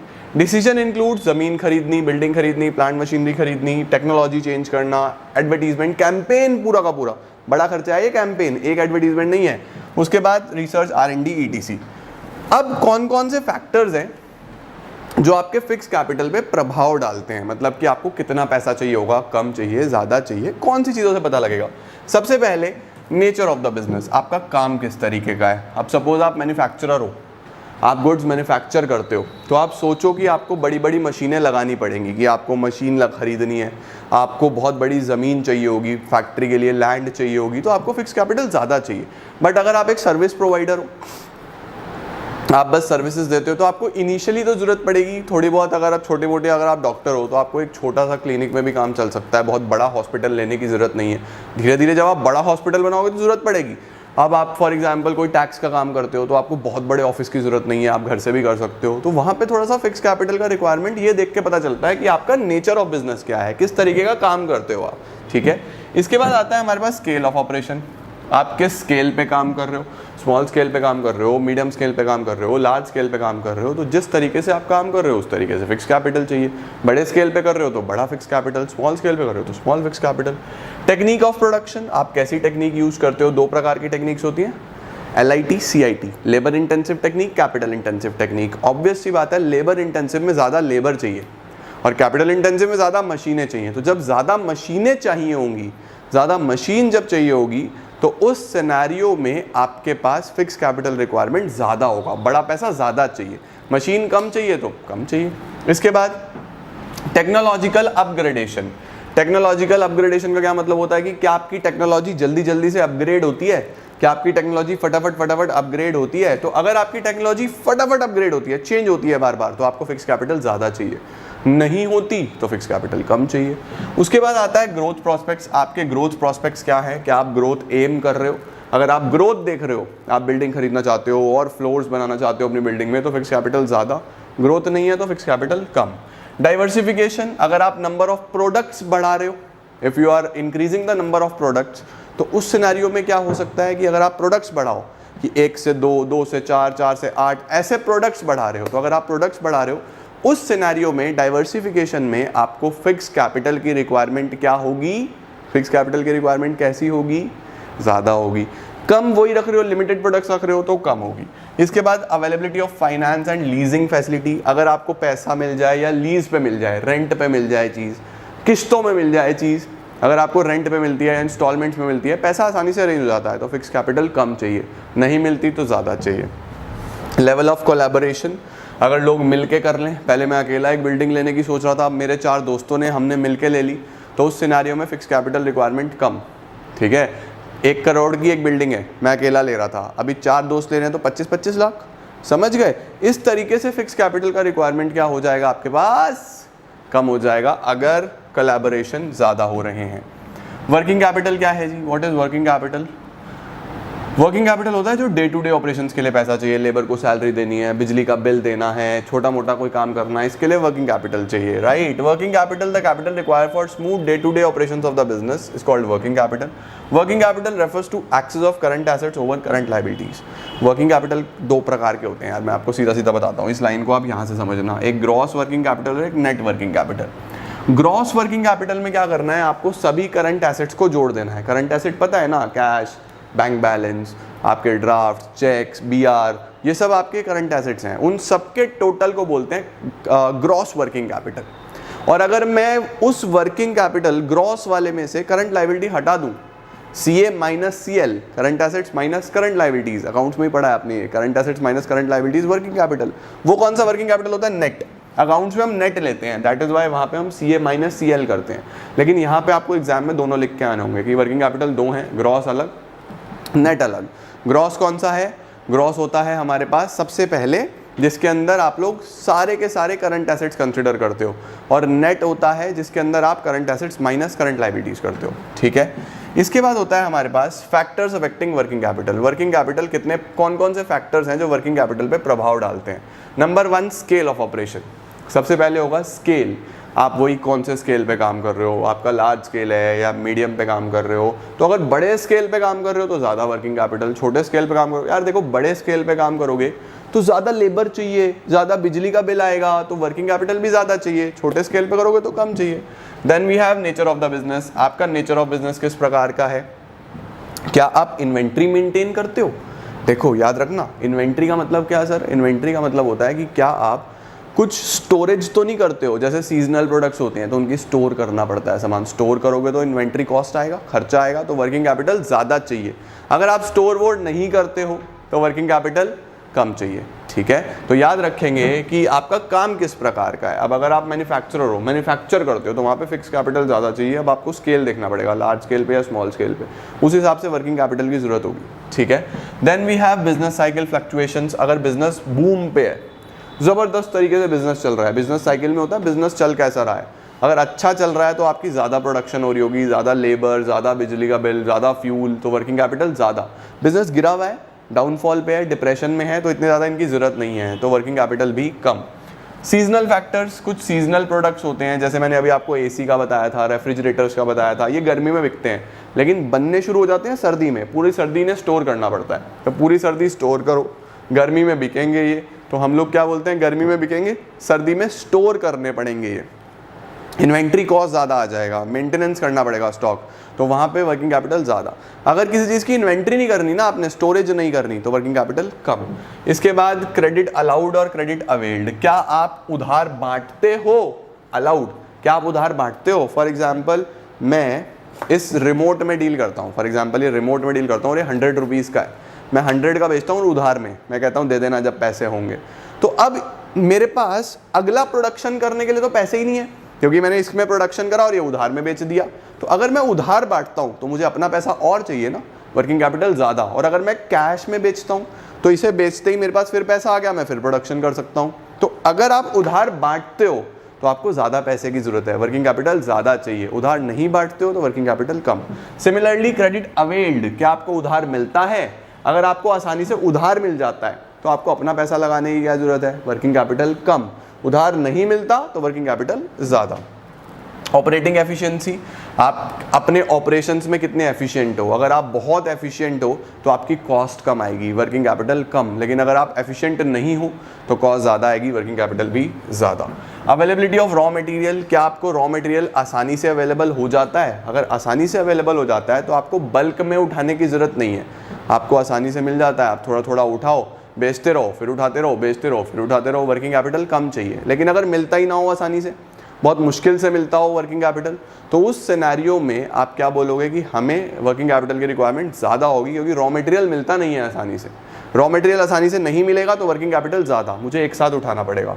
Level of competition, competition कैसा है? अगर बहुत ज़्यादा कॉम्पिटिशन है तो प्रोडक्ट स्टोर करके रखने पड़ते हैं। फॉर एग्जाम्पल किसी चिप्स का बहुत ज़्यादा डिमांड है और 3 बेकरी है, 1 2 3, यहाँ अगर नहीं होगा ना तो कस्टमर इसके पास चला जाएगा, फिर वो इसी के पास जाएगा। तो अगर तीनों का फुल कंपटीशन है तो ये तीनों स्टॉक मेंटेन करेंगे, चिप्स अपने पास रखेंगे ही रखेंगे। तो स्टॉक मेंटेन करना है तो वर्किंग कैपिटल ज़्यादा, ठीक है। उसके बाद इन्फ्लेशन, महंगाई के केस में भाई देखो महंगाई होती है तो सब महंगा होता है, तो वर्किंग कैपिटल ज़्यादा। महंगाई नहीं होती तो चीज़ें सही है, वर्किंग कैपिटल नॉर्मल जैसा चल रहा है। ग्रोथ प्रॉस्पेक्ट्स, अगर आप ग्रो करना चाहते हो, if you want to grow, तो आपको वर्किंग कैपिटल ज़्यादा चाहिए होगा। ग्रो नहीं करना चाहते तो वर्किंग कैपिटल कम चाहिए होगा। टेक्नोलॉजी और प्रोडक्शन साइकिल, यहाँ पे ध्यान देना, अगर आपके पास अच्छी टेक्नोलॉजी अवेलेबल है तो आपका सस्ते में भी काम हो जाएगा, वर्किंग कैपिटल कम। बेकार टेक्नोलॉजी है तो वही मशीन बार बार ज़्यादा फ्यूल खाएगी, बार बार ख़राब होगी, वर्किंग कैपिटल ज़्यादा। उसके साथ साथ प्रोडक्शन साइकिल, आपका प्रोडक्शन साइकिल छोटा है या बड़ा है। कुछ चीज़ें होती हैं जो ज़्यादा प्रोसेस में बनती है, जैसे चीनी बनानी है तो पहले गन्ना होगा जी, गन्ने की सफाई होगी, फिर उसे छीलेंगे, फिर उससे शुगर केन जूस निकलेगा, फिर जूस से शुगर बनेगी, बहुत बड़ा प्रोसेस है। तो प्रोडक्शन साइकिल अगर बड़ा है तो ज़्यादा लेबर, ज़्यादा प्रोसेसेस, ज़्यादा खर्चा, वर्किंग कैपिटल ज़्यादा। छोटा प्रोडक्शन साइकिल है तो वर्किंग कैपिटल कम। प्रोडक्शन साइकिल की सामान बनाने में, प्रोडक्शन करने में किस तरीके से काम हो रहा है। बड़ा है अगर प्रोडक्शन साइकिल तो वर्किंग कैपिटल ज़्यादा, छोटा है तो वर्किंग कैपिटल कम। सिमिलरली एक पॉइंट होता है ऑपरेटिंग साइकिल, इसमें नहीं है। ऑपरेटिंग साइकिल भी एक पॉइंट होता है। ऑपरेटिंग साइकिल होता है बेटा, सामान बनने से पहले ही खर्चा होना शुरू हो जाता है। जैसे फॉर एग्जांपल मुझे कोई माइक बनाना है, ये माइक बनाना है अपने ब्रांड का, तो अगर मुझे अपने ब्रांड का माइक बनाना है, पहले मैं इस पर रिसर्च करूंगा, रिसर्च पे खर्चा होना शुरू हो जाएगा। उसके बाद फिर मैं इसकी देखूंगा कि इसकी किस तरीके की शेप होनी चाहिए, प्रोडक्शन करूंगा, मार्केटिंग करूंगा, सेल्स करूंगा, फिर आफ्टर सेल सर्विसेज दूंगा, फिर बिकेगा, उधार में भी कस्टमर लेगा। तो बनने से लेके पैसा आने तक, यानी पैसा लगने से लेके पैसा आने तक का जो टाइम पीरियड है ना, इसको बोलते हैं ऑपरेटिंग साइकिल। अब अगर ऑपरेटिंग साइकिल बहुत बड़ा है तो इसमें ऑब्वियस सी बात है कि खर्चा बहुत ज़्यादा हो जाएगा और पैसा लेट आएगा, वर्किंग कैपिटल ज़्यादा। ऑपरेटिंग साइकिल छोटा सा है, जैसे ब्रेड कैश में बिक जाता है फटाफट से, ब्रेड बना, कस्टमर उधार में थोड़ी ना लेता है ब्रेड। आपने कभी उधार में खरीदी, अगर खरीदी भी होगी तो 1-2 दिन में पैसे दे दिए होंगे। ये थोड़ी ना कि अंकल ब्रेड चाहिए 3 महीने बाद पैसे दूंगा, मिल्क चाहिए 2 महीने बाद पैसे दूंगा, ऐसा तो नहीं होता। यूजुअली हम ये सारी चीज़ें, बेकरी वाली चीज़ें सब कैश में खरीदते हैं, तो इनका ऑपरेटिंग साइकिल छोटा होता है। तो सामने वाले को पैसा भी कम चाहिए, वो अगला बेचता रहता है, पिछला खरीदता रहता है, अगला बेचता रहता है, पिछला खरीदता रहता है, क्योंकि पैसा कैश में आता है। तो अगर ऑपरेटिंग साइकिल छोटा सा है तो वर्किंग कैपिटल कम, ऑपरेटिंग साइकिल बड़ा है तो वर्किंग कैपिटल ज़्यादा। इस तरीके से ये सारे क्वेश्चन, सारे पॉइंट्स आपसे पूछे जा सकते हैं फिक्स्ड और वर्किंग कैपिटल में। होपफुली आपको फिक्स्ड कैपिटल, वर्किंग कैपिटल पूरा समझ में आ गया होगा। अपनी किताब लेके बैठो, इस चैप्टर में बचा सिर्फ और सिर्फ कैपिटल स्ट्रक्चर। अब हम पढ़ने वाले हैं फाइनेंशियल प्लानिंग। देखो व्हाट इज फाइनेंशियल प्लानिंग। देखो जैसे मैनेजमेंट और प्लानिंग में डिफरेंस होता था कि मैनेजमेंट एक पूरा का पूरा प्रोसेस है और उसका एक छोटा सा फंक्शन है प्लानिंग। पढ़े ना हमने, planning, organising, staffing, directing, controlling. Similarly यहाँ पे भी फाइनेंशियल मैनेजमेंट एक पूरा का पूरा प्रोसेस है और फाइनेंशियल प्लानिंग उसका एक छोटा सा पार्ट है। What is financial planning. Financial planning means deciding in advance कितना खर्चा करना है, कहाँ पे खर्चा करना है, as per the funds at your disposal, आपके पास जो फंड्स हैं उसके अनुसार। In the words of Gerstenberg, financial planning का मतलब determination of amount of finance needed, कितने फाइनेंस की जरूरत पड़ेगी, determination of source of funds, वो कहां से आएगा, क्या पैटर्न यूज करेंगे, और क्या क्या पॉलिसीज हैं ताकि हम उस पैसे को प्रॉपर्ली यूटिलाइज कर पाएं। तो यही फाइनेंशियल प्लानिंग होता है। फाइनेंशियल प्लानिंग कहां से शुरू होता है, determination of total capital requirement, कितना कैपिटल की जरूरत पड़ेगी, पैसे की कितनी जरूरत पड़ेगी, और सेल्स फॉरकास्ट, हमारा कितना सेल्स, माल कितना बिक जाएगा वगैरह, ये सब। If the future prospects appear to be bright, आपको अच्छा दिख रहा है फ्यूचर, तो फर्म क्या करती है, अपनी प्रोडक्शन कैपेसिटी बढ़ाती है, जिसमें आपको ज्यादा पैसे की जरूरत पड़ती है, फिक्स कैपिटल और वर्किंग कैपिटल की। फाइनेंशियल प्लानिंग क्यों करते हैं, ये 2 ऑब्जेक्टिव्स है, अपने माइंड में सेट रखना। 2 ऑब्जेक्टिव्स कौन कौन से हैं, to ensure availability of funds whenever required, जब भी पैसों की जरूरत पड़े हमारे पास अवेलेबल हो, और साथ साथ फर्म्स कोई भी अननेसेसरी पैसा रेज ना करे, to see that the firm doesn't raise funds unnecessarily. ठीक है, फाइनेंशियल प्लानिंग क्यों इंपॉर्टेंट है, बड़ा सिंपल सी इंपॉर्टेंस है, जो यूजुअली प्लानिंग की इंपॉर्टेंस थी ना वही है। क्यों जरूरी है फाइनेंशियल फाइनेंस को प्लान करना, ताकि आप फ्यूचर के लिए प्रिपेयर्ड रहो, आपको भविष्य में किसी प्रकार की कोई प्रॉब्लम ना आए, सेफ रहो, कोई रिस्क ना हो बहुत ज्यादा। नंबर 2, बिजनेस अगर नीचे जाए, बिजनेस अगर लॉसेस में जाए, तो आपके पास पहले से ही प्रोविजंस हो, प्लानिंग आपने करी हुई हो, तो आपको बिजनेस शॉक और सरप्राइज से बचाती है। उसके साथ प्रॉपर यूटिलाइजेशन होता है फाइनेंस का, अगर आपने प्लानिंग अच्छी करी होती है, आपको कोऑर्डिनेशन करने में मदद करती है अलग अलग डिपार्टमेंट्स में, अगर आपने फंड्स पहले से ही प्लान करे हुए हैं प्रॉपर। लिंक है इन्वेस्टमेंट और फाइनेंसिंग डिसीजन के बीच में। सर फाइनेंसिंग डिसीजन क्या होता है, पैसा कहाँ से आएगा, फाइनेंसिंग डिसीजन क्या बोलता है, पैसा कहाँ से आएगा और कहाँ पे लगेगा, ये बोलता है इन्वेस्टमेंट डिसीजन। तो पैसा आने से लेके पैसा लगाने के बीच में प्लानिंग ही तो है। लास्ट क्या आता है, it links present with future, ये आपके प्रेजेंट को लिंक करता है फ्यूचर के साथ, ठीक है। चलो जी, process of financial planning is not very important. हम आते हैं मेन टॉपिक पे जो कि है capital structure. What is capital structure? Process का अगर तुम्हें स्क्रीनशॉट लेना है तो ले सकते हो, ऐसा इसमें कुछ खास आने वाला नहीं है एग्जाम में कि सेल्स फॉरकास्ट बनाओ पहले, फिर फाइनेंशियल स्टेटमेंट्स बनाओ और चेक करो पैसा कहाँ कितना लगना है, एक्सपेक्टेड प्रॉफिट्स कितने होंगे, उस हिसाब से पैसे का अरेंजमेंट होना चाहिए, पैसा कहाँ से आएगा और कैश बजट, ठीक है। अब देखो कैपिटल स्ट्रक्चर क्या होता है, what is a capital structure, ये टॉपिक इंपॉर्टेंट है, इस पे क्वेश्चन 100% आपके एग्जाम में आ रहा होगा। फॉर एग्जाम्पल आप कोई कंपनी चला रहे हो, आप कोई ऑर्गेनाइजेशन चला रहे हो, तो उसके अंदर जो पैसा लगाते हो, हम अगर बैलेंस शीट बनाते हैं, एक बैलेंस शीट कैसे बनता है आप सब जानते हो। अगर आप बैलेंस शीट बनाते हो तो इस बैलेंस शीट में ये जितने भी एसेट्स होते हैं, ये या तो आपके अपने पैसे से बनते हैं या लाइबिलिटीज से बनते हैं, यानी बोरोइंग से। तो जितने भी एसेट्स हैं, assets is equal to liability plus capital, जितने भी एसेट्स हैं इसमें जो भी आपने संपत्ति बनाई है, कुछ बोरोवर्स बोरो करके लगाया होता है पैसा, कुछ अपना लगाया होता है। तो ये जो फॉर्म है ना, कितना कितना पैसा लगा हुआ है, कैसा लगा हुआ है, इसी को हम कैपिटल स्ट्रक्चर बोलते हैं। तो what is capital structure? Capital structure means the proportion of debt and equity used for financing the operations. कितना डेट है, कितना इक्विटी है आपकी टोटल कैपिटल में, इसी को कैपिटल स्ट्रक्चर बोलते हैं। एक अच्छा कैपिटल स्ट्रक्चर का फॉर्मूला डेट अपॉन इक्विटी, ये पता होना चाहिए। एक अच्छा कैपिटल स्ट्रक्चर बहुत मुश्किल है डिफाइन करना कि कौन से कैपिटल स्ट्रक्चर को हम बढ़िया कैपिटल स्ट्रक्चर बोलेंगे, यानी कितना डेट कितना equity. An ideal capital structure is very difficult to define, but it should be such, वो ऐसा होना चाहिए which increase the value of equity share holders. याद रखना, ऐसा हो जो आपकी शेयर की वैल्यू को बढ़ाए और आपके शेयर होल्डर की वेल्थ को बढ़ाए। दो चीजें याद रखना, शेयर की वैल्यू बढ़नी चाहिए और शेयर होल्डर की वेल्थ बढ़नी चाहिए। ये क्वेश्चन आएगा तो लिख के आना कि अच्छा कैपिटल स्ट्रक्चर कौन सा है जो दो काम करे, या तो वो शेयर की वैल्यू बढ़ाए और उसके साथ साथ शेयर होल्डर की वेल्थ को बढ़ाए, ठीक है।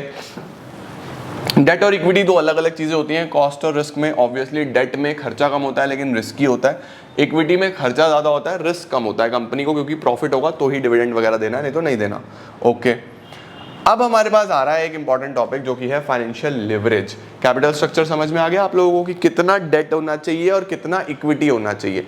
अब एक इंपॉर्टेंट टॉपिक आया जिसका नाम है फाइनेंशियल लिवरेज, इसी को हम ट्रेडिंग ऑन इक्विटी भी बोलते हैं, ठीक है। अब कैपिटल स्ट्रक्चर और इस कॉन्सेप्ट में फर्क है। कैपिटल स्ट्रक्चर बस इतना बताता था कि आपके फाइनेंस में जो आपके प्रपोजल्स हैं, जो आपके एसेट्स हैं, उसमें कितना पैसा आपने खुद लगाया हुआ है, कितना पैसा आपने बोरो करा है। फाइनेंशियल लिवरेज क्या बोलता है? फाइनेंशियल लिवरेज एक अलग ही कॉन्सेप्ट है जो ये बोलता है कि आपके कैपिटल स्ट्रक्चर में अगर डेट होगा तो आप फायदे में जाओगे। कैपिटल स्ट्रक्चर क्या बोल रहा था? कितना डेट हो कितना इक्विटी हो, वो कंप्लीटली अलग कॉन्सेप्ट है। और ये बोलता है कि आपके कैपिटल स्ट्रक्चर में अगर डेट होगा, यानी डेट का प्रपोर्शन होगा, आपने पैसा बोरो करा होगा, तो आप फायदे में जाओगे। ये क्या चीज हुई सर? देखो, financial leverage refers to the proportion of debt in the overall capital. आपके ओवरऑल कैपिटल में डेट कितना है, वहां पे डेट अपॉन इक्विटी की डेट कितना और इक्विटी कितना, कितना बाहर वाले का पैसा कितना आपका पैसा। यहां पे है कि टोटल कैपिटल में, ये जो इक्विटी है ये टोटल कैपिटल सिग्निफाई कर रहा है, टोटल कैपिटल में कितना डेट है, ठीक है। अच्छा, विद डेट फंड, डेट से होता क्या है? With debt fund companies increase their earnings because debt is a cheaper source of finance. पहली बात तो वो चीपर सोर्स है, सस्ता है, खर्चा नहीं होता उसके अंदर, but it involves a high degree of risk, risk ज्यादा होता है। More debt will in result in increase in earnings only, ये सबसे इंपॉर्टेंट है। डेट से अर्निंग्स कब बढ़ेंगी? हमने ये तो बता दिया कि अगर डेट ज्यादा होगा तो अर्निंग ज्यादा होगी। अर्निंग को बोलते हैं EPS, EPS is earning per share. तो अगर डेट ज्यादा होगा तो अर्निंग ज्यादा होगी, लेकिन वो अर्निंग सिर्फ तभी ज्यादा होगी जब रिटर्न ऑन इन्वेस्टमेंट ज्यादा है रेट ऑफ इंटरेस्ट से। ये कंडीशन माइंड में सेट रख लो बच्चों। क्या? जो आपका रिटर्न आ रहा है वो अगर ज्यादा है रेट ऑफ इंटरेस्ट से, तभी डेट फायदे का सौदा है। देखो, ऑब्वियस सी बात है कि मुझे किसी प्रोजेक्ट में पैसा लगाना है, मुझे दिख रहा है कि मैं उस प्रोजेक्ट में पैसा कमाऊंगा, बढ़िया पैसे बनाऊंगा उस प्रोजेक्ट से, और मेरे पास पैसा नहीं है, तो मैं बैंक में जाऊंगा पैसा लेने के लिए। बैंक ने बोला कि हम तो 10% लेंगे, मैंने कहा ठीक है जी 10% आपको देंगे रेट ऑफ इंटरेस्ट, और मैं कमा कितना रहा हूं उस प्रोजेक्ट से, मात्र 8%। प्रोजेक्ट से मुझे कितना रिटर्न आ रहा है 8%, कि अगर मैं 1 लाख रुपए लगाऊंगा तो वो 1,08,000 हो जाएंगे, और बैंक को देने हैं 1,10,000 वापस। 10% का रेट ऑफ इंटरेस्ट है ना, तो 1 लाख तो प्रिंसिपल वापस देना है और 10% वो, तो ये तो घाटे का सौदा हो गया। 1 लाख से बन कितना रहा है 1,08,000, 8% का रिटर्न है, वापस देना है 1,10,000, 2,000 तो जेब से गए, इसमें पैसा लगाना सही नहीं है। इसीलिए ये बोलता है कि अगर आपकी रिटर्न ज्यादा आ रही है, फॉर एग्जांपल 15% की रिटर्न आ रही है, 15% की रिटर्न आ रही है, मेरा एक भी रुपया नहीं लगा, मैंने 1 लाख बैंक से उठाए, उसको कहीं इन्वेस्ट करे, वहां से मुझे 15,000 रुपीज का रिटर्न आया, 15,000 में से मुझे पे तो 10,000 ही करने हैं, 5,000 जेब में डालूंगा। फायदा हो गया नहीं हो गया, मेरा 1 रुपया भी नहीं लगा, और मुझे बेनिफिट कितना बड़ा हो रहा है, 5,000 में प्रॉफिट बना रहा हूं बिना 1 भी रुपया लगाए। ये डेट का फायदा होता है। तो डेट से अर्निंग सिर्फ तभी बढ़ेगी अगर रिटर्न ज्यादा आए रेट ऑफ इंटरेस्ट से। ये कंडीशन याद रहे बेटा जी, ठीक है। तो किसको बोलते हैं हम फेवरेबल सिचुएशन, अगर रिटर्न ऑन इन्वेस्टमेंट ज्यादा है रेट ऑफ इंटरेस्ट से, ये फेवरेबल है। रिटर्न ऑन इन्वेस्टमेंट कम है रेट ऑफ इंटरेस्ट से, तो ये अनफेवरेबल है, ठीक है। If the rate of interest is more than earnings, then more debt means loss. सही है, ऑब्वियस सी बात है, अगर रेट ज़्यादा है तो लॉस ही होने वाला है। अब इसको एक एग्जाम्पल से समझते हैं।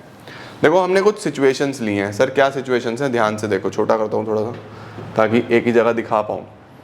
पहली चीज़, एक कंपनी है, उसकी 3 सिचुएशंस में पढ़ते हैं हम उस कंपनी को। देखो सबसे पहले कंपनी का टोटल कैपिटल लिया 50 लाख, कंपनी में 50 लाख रुपए लगे हुए हैं, जिसमें पूरा का पूरा इक्विटी है, 5 लाख शेयर है, 10 रुपए का एक है, सारा का सारा आपका पैसा लगा हुआ है, कोई कर्जा नहीं है, 1 रुपए का भी कर्जा नहीं है, ठीक है। डेट 0 है, सरकार टैक्स लेती है 30%, और अर्निंग जो है वो 7 लाख है, कंपनी 7 लाख रुपए कमा रही है, ठीक है। दूसरी सिचुएशन लेते हैं, टोटल कैपिटल फिर से 50 लाख, लेकिन इस बार इक्विटी 40 लाख है, 10 लाख का हमने डेट बना लिया, 10 लाख रुपीज का कर्जा ले लिया, 40 लाख अपने लगाए हैं, ओके। शेयर वही है, 4 लाख शेयर, 10 रुपए का एक, टैक्स रेट सेम। इस 10 लाख पे रेट ऑफ इंटरेस्ट कितना देना है 10%, और अर्निंग वही है 7 लाख। अच्छा, तीसरा सिचुएशन फिर से, टोटल कैपिटल 50 लाख, इस बार इक्विटी 30 कर दिया, ठीक है। पहले सिचुएशन में सारा इक्विटी था 50 का 50, फिर मैंने 10 लाख रुपए डेट करा, 40 इक्विटी कर दिया, इसमें 20 लाख डेट कर दिया, 30 इक्विटी कर दिया, बाकी सब सेम है, वही 7 लाख रुपीज की अर्निंग है। तो अब जरा सिचुएशंस को पकड़ने की कोशिश करना, सिचुएशंस को ध्यान से अंडरस्टैंड करने की कोशिश करना कि यहाँ पे क्या क्या चीजें लिखी हैं। देखो सबसे पहले आपको ये पता होना चाहिए कि अर्निंग पर शेयर निकलता कैसे है। सबसे पहले क्या निकालना आना चाहिए, अर्निंग पर शेयर। तो अर्निंग पर शेयर निकालने के लिए आपको सबसे पहले चाहिए EBIT, earning before interest and tax. EBIT किसको बोलते हैं, earning before interest and tax. वो है तीनों ही सिचुएशन में 7 lakh 7 lakh 7 lakh, earning before interest and tax. सही हो गया। अब यहां पे जो दूसरी इंपॉर्टेंट चीज है, EBIT में से सबसे पहले क्या माइनस होता है, EBIT में से सबसे पहले माइनस होता है इंटरेस्ट। ये क्या था, earning before interest and tax. इसमें से इंटरेस्ट हटा दूंगा तो आ जाएगा अर्निंग बिफोर टैक्स। क्या आ जाएगा, अर्निंग बिफोर टैक्स, क्योंकि इंटरेस्ट हटा दिया। फिर इसमें से मैं क्या हटाता हूं, टैक्स हटाता हूं, तो क्या आ जाता है, अर्निंग आफ्टर टैक्स। ये इंटरेस्ट और टैक्स से पहले की है, इंटरेस्ट हटा दिया, टैक्स से पहले का हो गया, टैक्स हटा दिया, अर्निंग आफ्टर टैक्स। अब ये पैसा बचा, ये आपकी अर्निंग है, तो ये कैसे बांटूंगा, जितना भी अर्निंग है उसको डिवाइड कर दो नंबर ऑफ शेयर्स से, भाई जितने भी शेयर होल्डर है उसमें बढ़ जाएगा ये पैसा। ऐसे अर्निंग पर शेयर निकलता है, ठीक है। अब कंपनी का प्रोपोजिशन समझो, यहाँ पे 50 लाख की कैपिटल है, यहाँ पे भी 50 लाख की कैपिटल है, यहाँ पे भी 50 लाख की कैपिटल है। यहाँ पे 50 पूरा का पूरा इक्विटी है, यहाँ पे 40 + 10 है, 40 लाख इक्विटी, 10 लाख डेट। यहाँ पे 30 + 20 है, 30 लाख इक्विटी, 20 लाख डेट। ये हमने अलग अलग डिफरेंसेस बनाए हैं, यानी हम डेट बढ़ा रहे हैं। यहाँ पे 0 डेट, यहाँ 10 लाख का डेट, यहाँ 20 लाख रुपए का डेट, ठीक है। अब जरा फटाफट से सारी चीजें समझने की कोशिश करना कि हो क्या रहा है। देखो EBIT में से सबसे पहले इंटरेस्ट हटाना है। सबसे पहले क्या हटाओगे, इंटरेस्ट। इस वाले सिचुएशन में तो कर्जा ही नहीं है, जीरो डेट, तो इंटरेस्ट 0 होगा। यहाँ पे जो इंटरेस्ट है वो 0 है। यहाँ पे 10 लाख रुपए का था, 10 लाख रुपीज, 40 + 10 था, 10 लाख पे 10%, रेट ऑफ इंटरेस्ट इज 10%, तो 10 लाख पे 10% 1 लाख रुपीज, तो 7 लाख पे 1 लाख रुपए का इंटरेस्ट आ गया। 20 लाख पे 10% इज 2 लाख रुपीज, यहाँ पे 2 लाख रुपए का इंटरेस्ट आ गया। तो earning before tax 7 lakh minus 0 7 lakh, 7 lakh minus 1 lakh 6 lakh, 7 lakh minus 2 lakh 5 lakh. ये हमारे पास अर्निंग बची बिफोर टैक्स, यानी इंटरेस्ट देने के बाद। अब टैक्स काटो, टैक्स कितना परसेंट है? 30%, 30%। तो 7 लाख का 30% गवर्नमेंट लेके जाएगा 2,10,000, 6 लाख का 30% 1,80,000, 5 लाख का 30% 1,50,000, इतना इतना गवर्नमेंट लेके जाएगा। तो बच क्या क्या रहा है आपके पास? 490 बचा पहली सिचुएशन में, 420 बचा दूसरी सिचुएशन में, 350 बचा तीसरी सिचुएशन में। इतना इतना आपको अर्निंग बच गई after you have paid tax, tax के बाद। ठीक है, देखो यहाँ पे डेट नहीं था तो इंटरेस्ट 0 था, यहाँ पे इंटरेस्ट बढ़ता चला गया। ठीक है, अब देखता हूं कि पर शेयर होल्डर कितनी अर्निंग हो रही है। यहाँ पे देखो 50 लाख थे तो 5 लाख शेयर हो गए 10 रुपए का एक, 5 लाख शेयर हो गए तो 490 डिवाइडेड बाय 5 लाख 0.98 पर शेयर की अर्निंग हो रही है। अगर आपके पास एक शेयर है तो 0.98 रुपीज की अर्निंग हो जाएगी। यहाँ पे 420 सिर्फ अपना पैसा तो 40 लाख था ना, 10 लाख तो डेट था। 40 लाख अगर है, 10 रुपए का एक शेयर है तो 4 लाख शेयर होल्डर्स हो गए, 4 लाख शेयर्स हो गए। तो यहाँ पे 420 अपॉन 4 लाख, देखो 1.05 पर शेयर। यहाँ पे 30 लाख रुपीस की कैपिटल थी अपनी, तो 3 लाख शेयर्स हो गए, क्योंकि 10 रुपए का एक शेयर है तो 30 लाख डिवाइडेड बाय 10 3 लाख, तो 350 डिवाइडेड बाय 3 लाख 1.16 पर शेयर।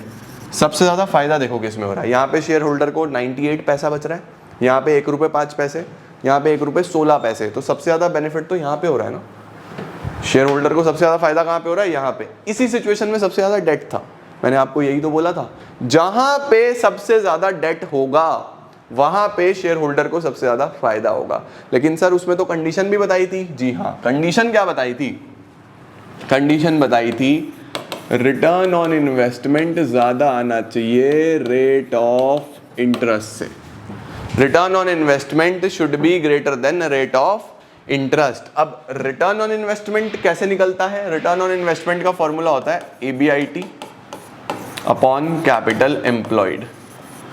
क्या फॉर्मूला होता है? EBIT divided by capital employed. जितना आप पैसा बना रहे हो आप 7 लाख रुपए, और कैपिटल कितनी लगाई हुई थी? कैपिटल लगाई हुई थी 50 लाख, तो 7 लाख अपॉन 50 लाख इंटू 100 कितना आ जाएगा? 7 लाख अपॉन 50 लाख इंटू 100, 14% बना रहे हो आप। अब देखो 14% की आपकी रिटर्न है और 10% का आपका टैक्स रेट था, तो फायदे में तो रहोगे। आपको पे करना है 10%, कमा रहे हो 14%, 4% जेब में डालोगे या नहीं डालोगे? तो यहाँ पे डेट तो लेना अच्छा होना ही था, क्योंकि कंडीशन सेटिस्फाइड हो रही थी। तो कभी भी ऐसा क्वेश्चन आए ना, दो चीजों को कंपेयर कर लेना कि रिटर्न कितना है, रिटर्न कैसे निकलता है? EBIT earning upon capital employed 14% था, और रेट ऑफ इंटरेस्ट कितना था? 10%। तो रिटर्न ज्यादा, रेट ऑफ इंटरेस्ट कम, तो डेट में ही फायदा होगा। यही फाइनेंशियल लिवरेज है। दोबारा से फटाफट से सुनो मेरी बात को। फाइनेंशियल लिवरेज क्या बोलता है? फाइनेंशियल लिवरेज ये बोलता है कि अगर आप कर्जा लोगे तो आप फायदे में जाओगे, लेकिन वो कर्जा लेना तभी फायदेमंद है अगर आपका ROI यानी कि रिटर्न ऑन इन्वेस्टमेंट ज्यादा हो। किससे? रेट ऑफ इंटरेस्ट से। मैंने चेक करा कि इस कंपनी में 3 केस बना दिए, इसमें बिल्कुल भी कर्जा नहीं, इसमें 10 लाख रुपए का कर्जा, इसमें 20 लाख रुपए का कर्जा। जब कर्जा लिया तो उस सिनेरियो में हमारे पास कितना प्रतिशत मैं कमा रहा था, कितना परसेंट मैं कमा रहा था? तो मैंने बताया 7 लाख अपॉन 50 लाख इंटू 100, तीनों ही केसेस में, तो तीनों ही केसेस में 14% कमा रहा था। और जब मैंने डेट लिया, कर्जा लिया, तो उस पर देना था सिर्फ 10%। तो आपके सामने है तीसरा सिचुएशन जिसमें ज्यादा कर्जा था, ये फायदे में रहा। आप चाहे घर पे एक और सिचुएशन बनाना, एक नेक्स्ट सिचुएशन और बनाना, जिसमें ये 20 कर लेना, ये 30 कर लेना, 20 लाख रुपए की इक्विटी, 30 लाख रुपीस का डेट, वो करके देखना, वो और बेटर सिचुएशन निकल के आएगा। क्यों निकल के आएगा? क्योंकि रिटर्न ज्यादा है, 14% का, रेट ऑफ इंटरेस्ट मात्र 10% का है। ये होता है फाइनेंशियल लिवरेज। समझे? अब देखो कैसे लिखना है, इसका स्क्रीनशॉट वगैरह ले लो जो लेना है। अब कैसे लिखना है? If we compare the situations we can see in situation 3 equity share holders can get maximum return, hence it is proved that more debt brings more income for the owners, but this statement holds true only, ये कब तक सच रहेगा? only जब तक return on investment ज्यादा है किससे? Rate of interest से। ये बात पकड़ के रखना, ठीक है? इसमें हमारा जो रिटर्न था वो 14% था, जबकि जो आपको पे करना था वो मात्र 10% करना था, तो 14% इज ग्रेटर देन 10% ऑब्वियसली, ठीक है। अब एक सिचुएशन और ले लो, हमने इस बार जो अर्निंग्स हैं वो 3 लाख की कर दी हैं, बाकी सब सेम है, सिर्फ अर्निंग्स कितनी कर दी हैं, 3 लाख रुपए की कर दी है, बाकी सब सेम है, सब कुछ सेम, बिल्कुल सेम, बस अर्निंग्स कितनी कर दी, 3 लाख। तो अगर आप इस बार चेक करो ना, तो return 3 lakh upon 50 lakh into 100 6% का आता है, 3 lakh upon 50 lakh into 100 6%, return on investment 6% है, पैसा कमाऊंगा मैं 6%, और पे कितना करना है, रेट ऑफ इंटरेस्ट कितना है 10%। तो अब सोचो, कमाऊंगा 6%, देना पड़ेगा 10%, तो मैं लॉस में ही जाऊंगा ना। तो जिस कंपनी में ज़्यादा कर्जा होगा उसमें सबसे कम कमाई होगी इस केस में। देखो तीनों सिचुएशंस ले ली, देखो जी, बस क्या चेंज करा, अर्निंग्स चेंज करी, ठीक है, बाकी सब सेम है, सब सेम, बिल्कुल same to same situation. 50 lakh सारा का सारा इक्विटी, 50 लाख 40 + 10, 40 + 10, 50 लाख 30 + 20, 30 लाख इक्विटी, 20 लाख का कर्जा, ठीक है जी। तो जो अर्निंग्स थी वो कितनी कितनी थी, 3 लाख 3 लाख 3 लाख, यहाँ पे कर्जा नहीं था तो इंटरेस्ट 0, यहाँ वही 10 लाख पे 10% 1 लाख रुपए, 20 लाख पे 10% 2 लाख रुपए। अब चेक करो आपको अर्निंग बिफोर टैक्स कितनी बची, यहाँ पूरा 3 lakh, 3 lakh minus 0 3 lakh, 3 lakh minus 1 2, 3 lakh minus 2 1, सरकार टैक्स लेने के लिए आ जाएगी 30%, 3 लाख का 30% 90,000, 2 लाख का 30% 60,000, 1 लाख का 30% 30,000, ये हटा दो तो आपके पास अब अर्निंग आफ्टर टैक्स बचा, इसमें 2,10,000, इसमें 140, इसमें 70, डिवाइड कर दो नंबर ऑफ शेयर से, या तो 50 लाख है, 10 रुपए का एक है तो 5 लाख, 210 अपॉन 5 लाख 0.42, 40 लाख हैं, 10 रुपए का एक शेयर है तो 4 लाख, 140 अपॉन 4 लाख 0.35, 30 लाख है तो 3 लाख शेयर्स हैं, 70,000 अपॉन 3 लाख 0.23। देखो सबसे कम अर्निंग आई इसके अंदर, जिसमें सबसे ज्यादा कर्जा था उसमें सबसे कम अर्निंग। क्यों हो रहा है ऐसा, क्योंकि इस बार जो रिटर्न है वो था 6% का और जो पे करना था वो था 10%, तो ये तो घाटे का सौदा है, इसमें मत जाना। समझ में आया कॉन्सेप्ट, ये बेसिक कॉन्सेप्ट है। अच्छा जी, अब हमारे पास एक छोटा सा टॉपिक आता है कि कैपिटल स्ट्रक्चर में डेट हो या इक्विटी हो, या कितना डेट हो कितना इक्विटी हो, ये कैसे फाइंड आउट करें, how to find out this, कौन कौन से फैक्टर्स हैं जो इफेक्ट करेंगे मेरे इस डिसीजन को। तो सबसे पहले आता है यार कैश फ्लो पोजीशन। आपको एक बात बताता हूँ, ये जितने भी फैक्टर्स हैं इसमें से मैक्सिमम फैक्टर्स आप लोग पहले ही पढ़ चुके हो, कौन से वाले डिसीजन में, फाइनेंसिंग डिसीजन में, क्योंकि फाइनेंसिंग डिसीजन में भी तो हम यही चेक कर रहे थे कि कितना डेट से ले कितना इक्विटी से लें, कैपिटल स्ट्रक्चर में भी तो वही है कि कितना डेट होना चाहिए कितना इक्विटी होना चाहिए। तो बहुत सारे फैक्टर्स ऐसे हैं जो आप ऑलरेडी पढ़ चुके हो। सबसे पहले कैश फ्लो पोजीशन, अगर कैश फ्लो बढ़िया है, देखो वही सब, कैश फ्लो बढ़िया है तो go for debt, otherwise cash flow अच्छा नहीं है तो कर्जे में मत जाओ भाई, पैसा नहीं है कहाँ से ब्याज दोगे, संपत्ति बिक जाएगी। इंटरेस्ट कवरेज रेशो क्या होता है, इंटरेस्ट कवरेज रेशो होता है बेसिकली EBIT अपॉन इंटरेस्ट। आपको ब्याज कितना देना और आप कमाते कितना हो। फॉर एग्जाम्पल आपको इंटरेस्ट देना है 1 लाख रुपए का और आपकी अर्निंग्स है 2 लाख रुपए, तो ये टू टाइम्स आ जाएगी।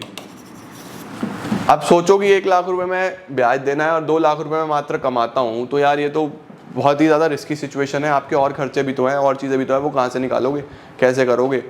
अब मैंने बोला कि 1 लाख रुपए का इंटरेस्ट देना है और 10 लाख कमाता हूँ, तो ये आ जाएगा 10 टाइम्स। ये सिचुएशन फिर भी अच्छी है, बढ़िया सिचुएशन है ये, 10 गुना कमाता हूँ यार ब्याज से। तो जितना ज़्यादा होगा ICR उतना अच्छा है कर्जा लेना। इंटरेस्ट कवरेज रेशियो अगर ज़्यादा है तो आप सेफ हो, आपको कोई प्रॉब्लम नहीं है, अगर कम है तो आप रिस्क में हो, प्रॉब्लम है। तो इंटरेस्ट कवरेज रेशियो अगर ज़्यादा है तो गो फॉर डेट, कम है तो गो फॉर इक्विटी, ठीक है। रिटर्न ऑन इन्वेस्टमेंट ऑलरेडी बात कर चुके हैं हम लोग, रिटर्न ऑन इन्वेस्टमेंट अगर ज़्यादा है रेट ऑफ इंटरेस्ट से तो go for debt, otherwise go for equity. Cost of debt आपको देखना है कि कॉस्ट ऑफ डेट में आपको ये चेक करना है कि आपको कितना रेट ऑफ इंटरेस्ट पे करना है। यहाँ पे आपको क्या चेक करना होता है कि रेट ऑफ इंटरेस्ट कितना जा रहा है।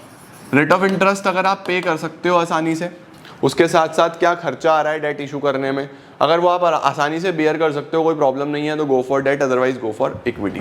उसके बाद आता है टैक्स रेट। ध्यान रखना, अगर टैक्स का रेट ज़्यादा है, टैक्स का रेट अगर ज़्यादा है तो आप डेट में जाओ, क्योंकि जो डेट होता है ना वो टैक्स सेविंग होता है। अगर टैक्स का रेट ज़्यादा है तो डेट में जाओ, टैक्स का रेट कम है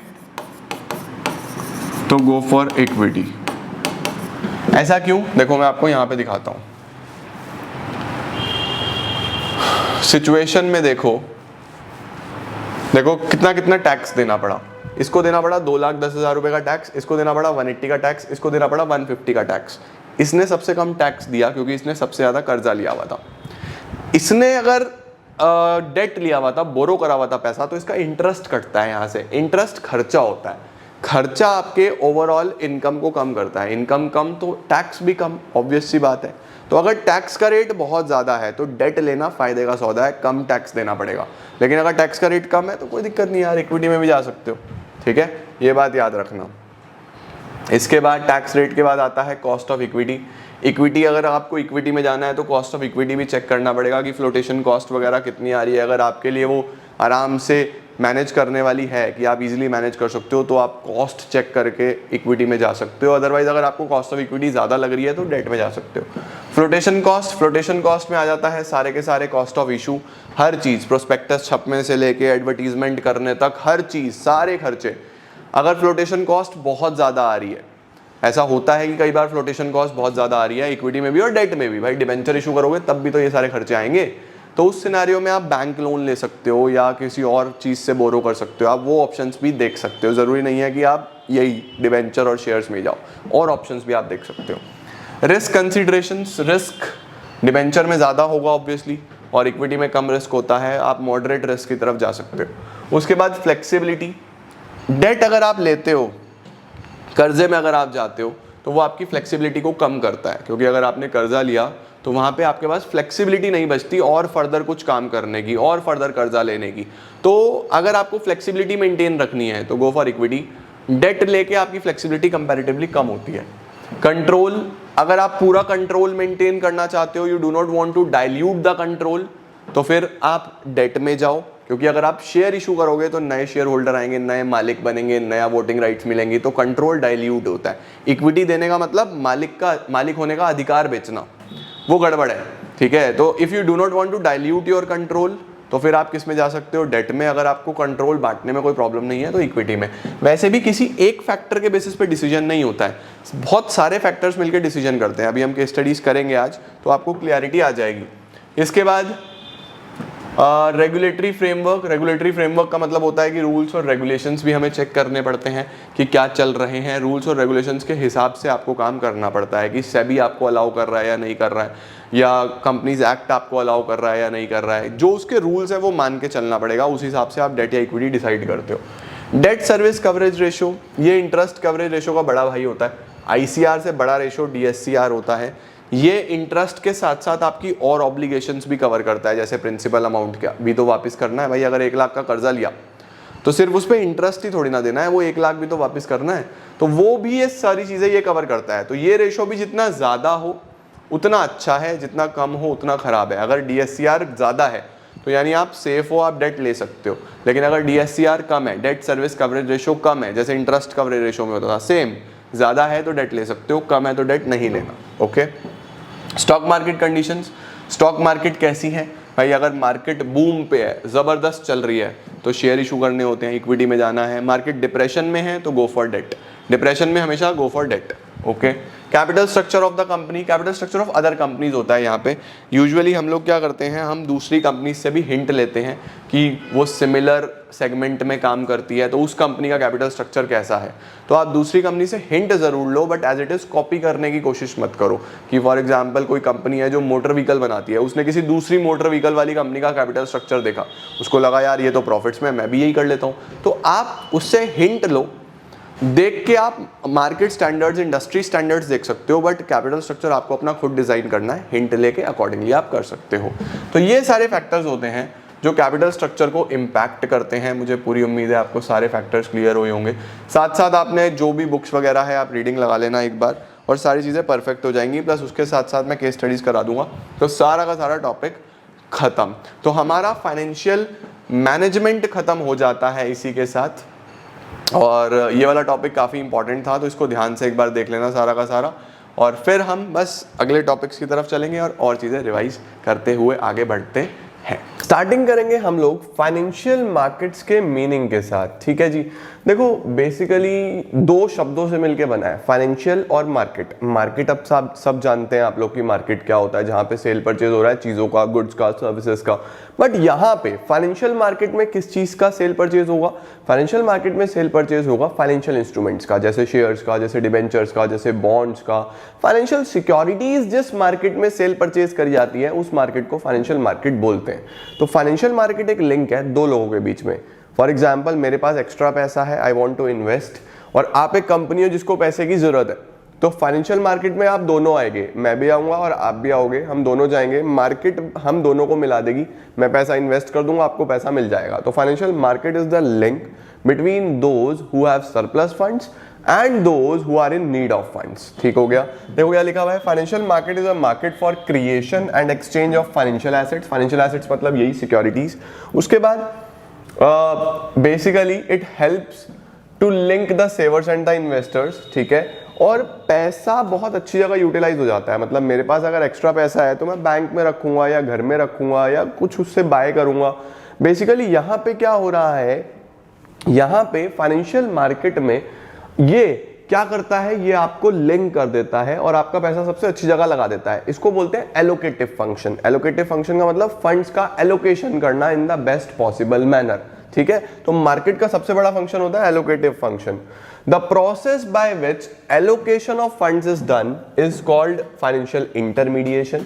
मार्केट एक इंटरमीडियरी का काम करती है ना दोनों को मिलाने में, तो इस प्रोसेस को फाइनेंशियल इंटरमीडिएशन बोलते हैं। अच्छा जी, financial market exist wherever a financial transaction occurs. Market कहां पे पाई जाती है? जहां भी फाइनेंशियल ट्रांजैक्शंस हो रही है वो फाइनेंशियल मार्केट है, ठीक है। अच्छा जी, एलोकेटिव फंक्शन से क्या होता है? एलोकेटिव फंक्शंस आप जान गए ना। एलोकेटिव का मतलब क्या है? बेसिकली पैसा एलोकेट करना, अच्छी जगह पे लगाना। क्या लिखा है? इससे क्या होता है, क्या फायदा होता है? सबसे पहले the rate of return offered to household would be higher. जो रिटर्न आएगा वो ज्यादा आएगा। आप बैंक में पैसा रखते हो 3-3.5% रिटर्न आता है, एफडी करोगे 5% आ जाएगा, मार्केट में लगाओगे तो उससे ज्यादा आएगा कंपैरेटिवली। उसके बाद लिखा हुआ है द स्केर्स रिसोर्सेज। स्केयर का मतलब होता है जो आपके लिमिटेड रिसोर्सेज हैं, are allocated to those firms which have the highest productivity for the economy. उन फर्म्स में, उन कंपनीज में पैसा लगता है जिनकी हाईएस्ट प्रोडक्टिविटी होती है, ठीक है जी। अच्छा, अगर हम मार्केट में पैसा ना लगाएं तो क्या क्या ऑप्शंस हैं, मतलब क्या क्या तरीके हैं जहां पे एक इन्वेस्टर पैसा लगा सकता है? भाई या तो वो बैंक में रख सकता है या फिर वो मार्केट्स में लगा सकता है। यही दो तरीके होते हैं, ठीक है। Households can deposit their surplus funds with the banks, जो उसको वो बैंक्स फिर फर्दर बिजनेस फर्म्स को देते हैं। और similarly house hold directly shares वगैरह खरीद सकता है फाइनेंशियल मार्केट्स में से, ठीक है। अच्छा, फाइनेंशियल मार्केट क्या क्या फंक्शंस परफॉर्म करती है, ये एक इंपॉर्टेंट टॉपिक है, इसको जरूर देख लेना। दिस इज सावधान इंडिया सवाल। फाइनेंशियल मार्केट क्या क्या फंक्शंस परफॉर्म करती है? सबसे पहला तो एलोकेटिव फंक्शन, आप सब जानते हैं। एलोकेटिव का मतलब आपकी जो भी सेविंग्स हैं, जो भी फंड्स हैं, उन्हें अच्छी जगह पे लगाना। तो mobilisation of savings and channelling them. Channelling का मतलब एक प्रॉपर वे में चैनल करना, अच्छी जगह भेजना into the most productive use, ठीक है। प्राइस डिस्कवरी, मार्केट में ही प्राइस भी सेट होता है इन सिक्योरिटीज का, तो प्राइस डिस्कवरी भी मार्केट में होता है। सर प्राइस कैसे सेट होता है? प्राइस सेट होता है मार्केट फोर्सेस से। सर मार्केट फोर्सेस से मतलब जैसा ये डिमांड का कर्व है, ये सप्लाई का कर्व है, ठीक है। ये जहां पे इंटरसेक्ट करते हैं इसको इक्विलिब्रियम बोलते हैं, और इसके सामने जो प्राइस आता है इसको इक्विलिब्रियम प्राइस बोलते हैं। तो ऐसे मार्केट में प्राइस डिसाइड होता है कि जहां पे बायर की जो डिमांड है और सेलर की जो सप्लाई है वो इंटरसेक्ट कर जाए, जहां पे दोनों खुश हो जाए, वो प्राइस चलता है यहाँ पे। तो प्राइस डिस्कवरी भी यहाँ पे होती है। It provide liquidity to financial assets. अगर आपके पास कोई फाइनेंशियल एसेट्स हैं और आपको पैसे की जरूरत है तो लिक्विडिटी यानी पैसे में कौन कन्वर्ट करके देगा? ये मार्केट कन्वर्ट करके देगी। तो it provide you liquidity. Number 4, reducing the cost of transactions. देखो अब ऑनलाइन मार्केट है, सब कुछ ऑनलाइन हो रहा है, तो आने का खर्चा, जाने का खर्चा, इंक्वायरी आप आराम से गूगल पे कर सकते हो, तो बहुत सारे कॉस्ट कम हो जाती है in terms of money, in terms of time, in terms of efforts. आपका कॉस्ट बहुत कम आता है। तो 4 काम करेगा, क्या क्या करेगा? Allocative functions, price discovery, liquidity देना और कॉस्ट को कम करना। अब फाइनेंशियल मार्केट कितने प्रकार की होती है? दो प्रकार की फाइनेंशियल मार्केट्स होती हैं, एक होती है मनी मार्केट, एक होती है कैपिटल मार्केट, ठीक है। अब देखो बिजनेस में फॉर एग्जांपल हम बिजनेस करते हैं तो हमें फंड्स की रिक्वायरमेंट अलग अलग तरीके से पड़ सकती है। कुछ पैसा चाहिए होगा मुझे बहुत छोटे समय के लिए, वर्किंग कैपिटल रिक्वायरमेंट्स पूरी करने के लिए, कुछ पैसा मुझे चाहिए मीडियम टर्म के लिए, कुछ पैसा मुझे चाहिए लॉन्ग टर्म के लिए। तो फंड्स की जो रिक्वायरमेंट होती है वो 3 पार्ट्स में डिवाइड होती है, short term, medium term, long term. Similarly markets को भी 2 पार्ट्स में डिवाइड करा गया। ये बोला गया कि अगर आपको पैसा चाहिए शॉर्ट टर्म के लिए तो आपको मनी मार्केट से मिलेगा। तो मनी मार्केट में ऐसे इंस्ट्रूमेंट्स होते हैं, ऐसी सिक्योरिटीज होती हैं जो शॉर्ट टर्म के लिए ऑफर करी जाती हैं, और अगर आपको पैसा चाहिए मीडियम और लॉन्ग टर्म के लिए तो वो आपको कैपिटल मार्केट में मिलेगा। यानी कि short term instruments, short term securities सब यहां डील करी जाएंगी, और medium and long term securities वो सब कैपिटल मार्केट्स में डील करी जाएंगी। तो मार्केट 2 प्रकार की, money market, capital market, short term, medium term, long term, ठीक है। सबसे पहले मनी मार्केट की बात करते हैं। Money market is a market for short term funds which deals in monetary assets जिनका maturity period is up to 1 year। इसका मतलब जितने भी सिक्योरिटीज की इनमें डीलिंग होगी उनका मैच्योरिटी पीरियड 1 साल तक होगा, मैक्सिमम 1 साल के अंदर अंदर आपका वो पैसा वापस मिल जाएगा। सही है जी। It enables the raising of short-term funds for temporary shortages of cash, या फिर जो भी आपको शॉर्ट टर्म में किसी को वर्किंग कैपिटल चाहिए, किसी को टेम्पररी बेसिस पे कैपिटल चाहिए, तो वो इस मार्केट से पैसा ले सकता है। Money market is a market where low risk, sir risk low होगा, जी हाँ रिस्क लो होगा। रिस्क लो क्यों होगा? क्योंकि ऑब्वियस सी बात है, अब तुम किसी को उधार दो 3 महीने के लिए और किसी को उधार दो 3 साल के लिए, तो 3 साल में ज्यादा चांसेस है कि वो पैसा लेके भाग जाएगा। भाई 3 महीने में किसी का, अब भागने को तो लोग 2 दिन में ही भाग जाते हैं, बट प्रोबेबिलिटी क्या बोलती है कि जितनी लंबे समय के लिए आप पैसा दोगे उतना रिस्क ज्यादा होगा, है ना। मौका ज्यादा दे रहे हो आप भागने का इंसान को, तो इसमें थोड़ा सा लो रिस्क होता है। अनसिक्योर्ड होते हैं, इसके अंदर जितने भी इंस्ट्रूमेंट्स होंगे सभी अनसिक्योर्ड होते हैं, मतलब उन पे कोई भी एसेट्स, आपके एसेट्स पे चार्ज क्रिएट नहीं करते। दूसरा डेट इंस्ट्रूमेंट्स होते हैं, ज्यादातर इसके अंदर डेट वाले इंस्ट्रूमेंट चलते हैं, कर्जे वाले चलते हैं, ठीक है। Highly liquid, are issued and actively traded, ठीक है। कोई भी फिजिकल लोकेशन नहीं है, it has no physical location, सब कुछ over the internet, over the telephone होता है, ठीक है जी। कौन लोग इसके अंदर ज्यादातर पार्टिसिपेट करते हैं? RBI, non banking finance companies, large corporate houses, बड़ी बड़ी companies, commercial banks, state governments, mutual funds, ये लोग ज्यादा इसमें डील करते हैं। मनी मार्केट के क्या फीचर्स होंगे सर? मनी मार्केट्स कैसी होंगी? सबसे पहला, money market instruments are close substitutes for money. Money का सब्स्टिट्यूट है ये, पैसा है या ये इंस्ट्रूमेंट्स हैं, एक ही बात है। These are unsecured and short term, मैंने ऊपर बताया अनसिक्योर्ड होंगी, दूसरा शॉर्ट टर्म होगी, और डेट सिक्योरिटीज होंगी, डेट डिबेंचर जैसी चीजें हैं ये, बट शॉर्ट टर्म के लिए हैं। Money market instruments are less risky, risk कम होता है, शॉर्ट टर्म में रिस्क कम ही होगा। Money market instruments are highly liquid का मतलब आप इन्हें कैश में कन्वर्ट कर सकते हो आसानी से। अच्छा जी, अब मनी मार्केट में कौन कौन से इंस्ट्रूमेंट्स चलते हैं? What are the types of instruments जो मनी मार्केट में चलते हैं? मनी मार्केट में बेसिकली हमें 5 इंस्ट्रूमेंट्स पढ़ाए जाते हैं, जैसे commercial paper, treasury bills, commercial bills, call money, certificate of deposits, ठीक है। अब देखो क्या लिखा है, लिखा हुआ है सबसे पहली चीज कि what is commercial paper. Commercial paper क्या होता है? What is CP? तो देखो कई बार क्या होता है, कंपनीज को जब अपने शेयर्स इशू करने हैं या डिबेंचर इशू करने हैं, लॉन्ग टर्म के लिए इशू करे जाते हैं वो, अब उनको इशू करने के लिए खर्चे आते हैं, प्रोस्पेक्टस छपवाना, ब्रोकर की ब्रोकरेज देना, मतलब वही कमीशन वमीशन देना, सारा काम करना। तो उन खर्चों को पूरा करने के लिए भी कंपनी ये बोलती है कि इन खर्चों का पैसा कहाँ से ले। इन खर्चों के लिए हम एक शॉर्ट टर्म इंस्ट्रूमेंट इशू कर देते हैं, जिसका पैसा हमारे पास आ ही जाएगा, 4-5-6 महीने में वापस दे देंगे इस पैसे को। तो इस तरीके के, या फिर वर्किंग कैपिटल, सीजनल रिक्वायरमेंट के लिए कुछ पैसा चाहिए, तो कंपनी जब ऑफर करेगी कि 5-6-7 महीने के लिए पैसा चाहिए, फिर चुका देंगे। आपसे बस 5-6-7 महीने के लिए कर्जा ले रहे हैं, डेट ले रहे हैं, फिर चुका देंगे। ऐसे इंस्ट्रूमेंट को मनी मार्केट में इशू करा जाता है और उसको क्या बोलते हैं? CP, commercial paper. It is a short term unsecured promissory note. Promissory note मतलब वादा है हमारा कि हम आपको पैसा देंगे। Negotiable and transferable by endorsement, transfer करा जा सकता है, नेगोशिएट करा जा सकता है इस पे, ऊपर नीचे टर्म्स एंड कंडीशंस पे। And delivery with a fixed maturity period, maturity period इसका फिक्स्ड होता है। It usually has a maturity period of 15 days to 1 year, usually 15 दिन से 1 साल का ये सिस्टम चलता है इसके अंदर।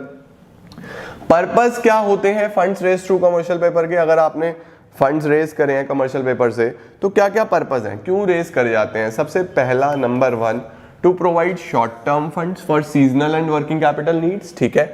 Number 2, to meet the flotation cost. Flotation cost किसको बोलते हैं सर? फ्लोटेशन कॉस्ट बोलते हैं बेटा जी हम लोग बेसिकली जब शेयर्स वगैरह इशू करे जाते हैं तो इशू करने पे जो खर्चा आता है उसको फ्लोटेशन कॉस्ट बोलते हैं। तो to meet the flotation cost of new issue of securities, जैसे कि ब्रोकरेज, जैसे कि commission, printing of money applications, advertisement, इन सब खर्चों को पूरा करने के लिए। अब जब इस पर्टिकुलर पर्पस के लिए पैसा रेज करा जा रहा होगा तो उसको हम ब्रिज फाइनेंसिंग बोलते हैं। उसको क्या बोलते हैं? Bridge financing. The issue of commercial paper is alternate to bank borrowing. Bank से बोरो करने से अच्छा ये जनता से बोरो कर लो, है ना। It is sold at discount and redeemed at par. Sold at discount का मतलब फॉर एग्जांपल 10,000 का कमर्शियल पेपर है तो वो आपको 9,000 में मिल जाएगा और 10 में आपका पेमेंट होगा बस, तो आपको 1,000 रुपए का फायदा हो जाएगा। तो सोल्ड करा जाता है डिस्काउंट पे, रिडीम करा जाता है पार पे। This is the first instrument जिसको हम क्या बोलते हैं? Commercial paper. अब चलते हैं हम लोग नेक्स्ट डॉक्यूमेंट की तरफ जिसे बोलते हैं ट्रेजरी बिल। ट्रेजरी बिल का ही दूसरा नाम जीरो कूपन बॉन्ड्स भी होता है। सर ट्रेजरी बिल क्या है? देखो यार, कंपनी को जरूरत थी, कंपनी को शॉर्ट टर्म के लिए फाइनेंस चाहिए था, कंपनी ने इशू करा कमर्शियल पेपर, है ना।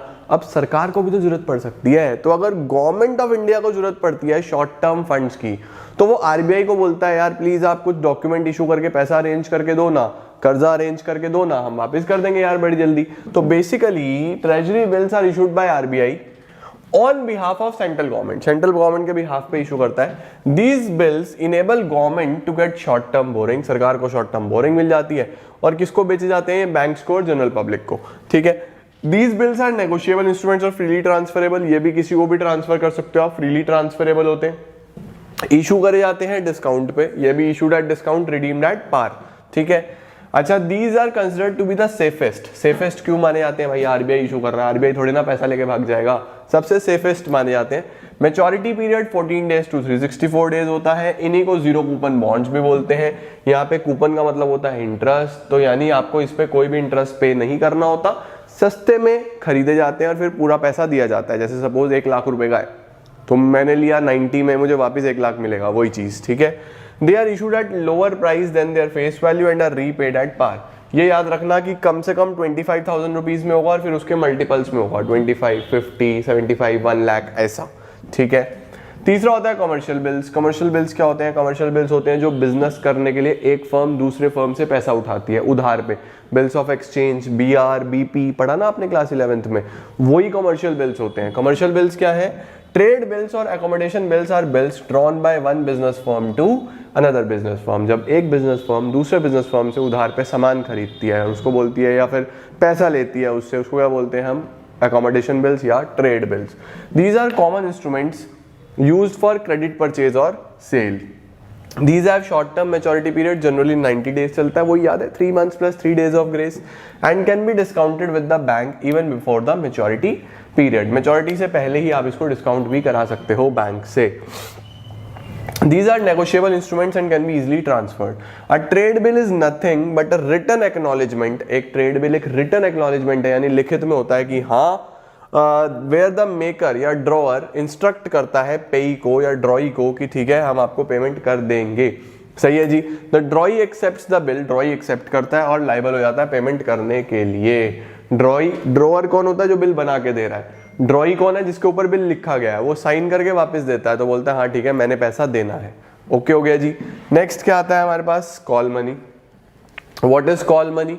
कॉल मनी बेसिकली एक बैंक दूसरे बैंक से पैसा लेता है, यूजुअली अपनी रिजर्व रिक्वायरमेंट को पूरा करने के लिए। आप लोगों ने इकोनॉमिक्स में पढ़ा होगा कि जितना भी पैसा एक बैंक के पास आता है उसका कुछ पोर्शन उसको अपने पास मेंटेन करना होता है SLR, और कुछ पोर्शन सेंट्रल बैंक के पास मेंटेन करना होता है CRR, ठीक है। अब सपोज मैं बैंक को, मेरे पास 100 रुपए आए और 10% CRR मेंटेन करना था, यानी 10 रुपए मेंटेन करने थे सेंट्रल बैंक के पास, कुछ अपने पास करने थे, बाकी लोन के फॉर्म में बांट सकता था। अब शाम का टाइम है, बैंक बंद होने का टाइम है, मैंने लोन ज़्यादा बांट दिया, मेरे पास CRR मेंटेन करने के लिए पैसा ही नहीं बचा। अब RBI के पास पैसा मेंटेन नहीं करूंगा तो खूब गाली पड़ेगी। RBI तो सबके पिताजी है, RBI तो सबसे बड़ा बैंक है। तो बैंक क्या करता है, किसी और बैंक को फोन लगाता है कि भाई सुन, मुझे ना पैसे की जरूरत है, प्लीज पैसा दे दे कुछ टाइम के लिए, परसों वापस ले लियो, कल तो छुट्टी है, परसों बैंक खुलेगा। तो ये बहुत शॉर्ट टर्म के लिए होता है। एक बैंक दूसरे बैंक से पैसा उठाता है और उसको बोलता है कि मैं तुम्हें वापस दे दूंगा 2 दिन में, 3 दिन में, 4 दिन में, बस। समझ गए? इसको बोला जाता है कॉल मनी। क्या दूसरा बैंक इस पे भी इंटरेस्ट लेगा? बिल्कुल लेगा। उसको बोलता है कॉल रेट। ठीक है, देखो लिखा हुआ है call money is a short term finance used for interbank transactions. Call money is a method by which bank borrow from each other to be able to maintain the CRR, cash reserve ratio. It is repayable on demand, repay करना पड़ेगा with a maturity period of 1 day to 15 days. ठीक है जी। उसके बाद जो interest rate पे करा जाता है उसको क्या बोलते हैं हम लोग? Call rate. और काफी वॉलेटाइल है, डे टू डे और आर टू आर भी चेंज होता रहता है। तो इसको बोलते हैं भाई हम लोग क्या? Call money. क्या क्या पढ़ा आप लोगों ने? सबसे पहले कौन सा पढ़ा था? सबसे पहले हमने पढ़ा था मनी मार्केट इंस्ट्रूमेंट्स में कमर्शियल पेपर, कमर्शियल पेपर के बाद ट्रेजरी बिल, ट्रेजरी बिल के बाद कमर्शियल बिल, कमर्शियल बिल के बाद कॉल मनी। अब कॉल मनी के बाद आ रहा है certificate of deposit. Certificate of deposit क्या होता है? ये भी एक सिक्योरिटी है, सेकेंडरी मार्केट में इशू करा जाएगा। इसको कौन ऑफर करता है? कमर्शियल बैंक ऑफर करता है। और ये भी एक बियरर सर्टिफिकेट है या डॉक्यूमेंट ऑफ टाइटल है। यानी कि अगर किसी बैंक को जरूरत पड़ गई फिर से पैसे की, और उसको पैसे की नीड है और वो जनता से उठाना चाहता है पैसा, तो बोलेगा आप हमारा सर्टिफिकेट ऑफ डिपॉजिट खरीद लो, हम आपको कर्जा ले रहे हैं एक तरीके से और आपको पैसा चुका देंगे विद इन वही 1 साल के अंदर अंदर, 1 ईयर के, 1 साल के अंदर अंदर पैसा वापस चुका देंगे। तो ये भी बैंक इशू करता है, लेकिन बैंक को नहीं, जनता को। ठीक है, इसको क्या बोला जाता है? Certificate of deposit. ये भी एक नेगोशिएबल इंस्ट्रूमेंट है और ट्रांसफर करा जा सकता है easily. CDs is issued by banks. अब कैसे देगा? Against the deposit kept by companies and institutions. ठीक है जी। The time period of CD ranges from 91 days to 1 year. तो मनी मार्केट इंस्ट्रूमेंट्स में सबसे पहले कॉल मनी। कॉल मनी क्या होगा? जब इंटर बैंक एक बैंक दूसरे बैंक से लेगा। Treasury bills, commercial paper, certificate of deposit. Treasury bill क्या है? जो गवर्नमेंट ऑफ इंडिया के बिहाफ पे आरबीआई इशू करता है। Commercial bill, one firm to another. Commercial paper usually flotation cost के लिए एक कंपनी जनता में इशू करती है। और सर्टिफिकेट ऑफ डिपॉजिट एक बैंक ऑफर करता है पब्लिक को, बैंक टू पब्लिक। तो ये 5 चीजें होती हैं जो आपके मनी मार्केट इंस्ट्रूमेंट्स होते हैं। सारे के सारे 1 साल के अंदर अंदर पेबल होते हैं। सभी डेट इंस्ट्रूमेंट्स होते हैं, सभी नेगोशिएबल होते हैं, सभी ट्रांसफरेबल होते हैं, सभी अनसिक्योर्ड होते हैं। ये सब इनके फीचर्स हैं यार, ये लिख के आना है आपको और नाम नंबर मिल जाएंगे। तो this was all about money market. 2 parts में डिवाइडेड है, मनी मार्केट और कैपिटल मार्केट। मनी मार्केट में अगर आपको शॉर्ट टर्म इंस्ट्रूमेंट्स में डील करना हो, अगर आपको डील करना है मीडियम और लॉन्ग टर्म इंस्ट्रूमेंट्स में, तो उसके लिए क्या बना है? Capital market. तो क्या लिखा है हमारे पास? Capital market refers to the facilities and institutional arrangements through which medium and long term funds both debt as well as equity are raised। आप दोनों ही, अगर आप कंपनी हो तो रेज कर सकते हो, अगर आप इन्वेस्टर हो तो आप इन्वेस्ट कर सकते हो, राइट। क्या फीचर्स होंगे? लॉन्ग टर्म इन्वेस्टमेंट में डील करेगा, लिंक है सेवर्स और अपॉर्चुनिटीज के बीच में, है ना। यूटिलाइज करता है इंटरमीडियरीज को। इंटरमीडियरीज का मतलब कि एज अ मार्केट इंटरमीडियरीज बहुत सारे होते हैं जो आपको हेल्प करते हैं सेल परचेज करने में, उनको यूटिलाइज करके मार्केट चलता है। Determination of capital formation, capital formation में मदद करता है। कैपिटल फॉर्मेशन यानी कि इन्वेस्टमेंट में, कंट्री की ग्रोथ में, आपकी खुद की ग्रोथ में, तो कैपिटल फॉर्मेशन के काफी चांसेस इसके अंदर होते हैं। अच्छा, एक अच्छा कैपिटल मार्केट कौन सा होगा? N ideal capital market is the one जहां पे फाइनेंस आपको रीजनेबल कॉस्ट में मिले, महंगा ना मिले, विच फैसिलिटेट्स इकोनॉमिक ग्रोथ, आपकी इकोनॉमी की ग्रोथ हो जिससे, where market operations are free, fair, competitive, transparent, किसी प्रकार का कोई फ्रॉड ना होता हो जिससे, must provide sufficient information to investors, जो पैसा लगाने वाले हैं उन्हें सारी जानकारी मिले। उसके अलावा मस्ट एलोकेट कैपिटल प्रोडक्टिवली, आपके कैपिटल को सबसे प्रोडक्टिव, मोस्ट प्रोडक्टिव वे में, जहां से सबसे ज्यादा रिटर्न्स आए वहां पे एलोकेट किया जा सके। सर मनी और कैपिटल मार्केट में क्या डिफरेंस होगा? आपने सब कुछ देख ही लिया कि क्या होता है मनी मार्केट, क्या होता है कैपिटल मार्केट। अब आप एक बार इसका डिफरेंस आराम से रीड करो। जो पॉइंट नहीं समझ में आए मुझे कमेंट सेक्शन में बताना, ठीक है। अच्छा, कैपिटल मार्केट को फर्दर तोड़ा जाता है दो पार्ट्स में।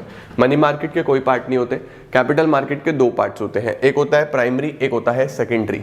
तो बेसिकली अगर मैं चलूं अब धीरे धीरे धीरे धीरे, तो चैप्टर की शुरुआत हुई मार्केट के साथ। मार्केट क्या होता है, मार्केट के क्या फंक्शंस होते हैं।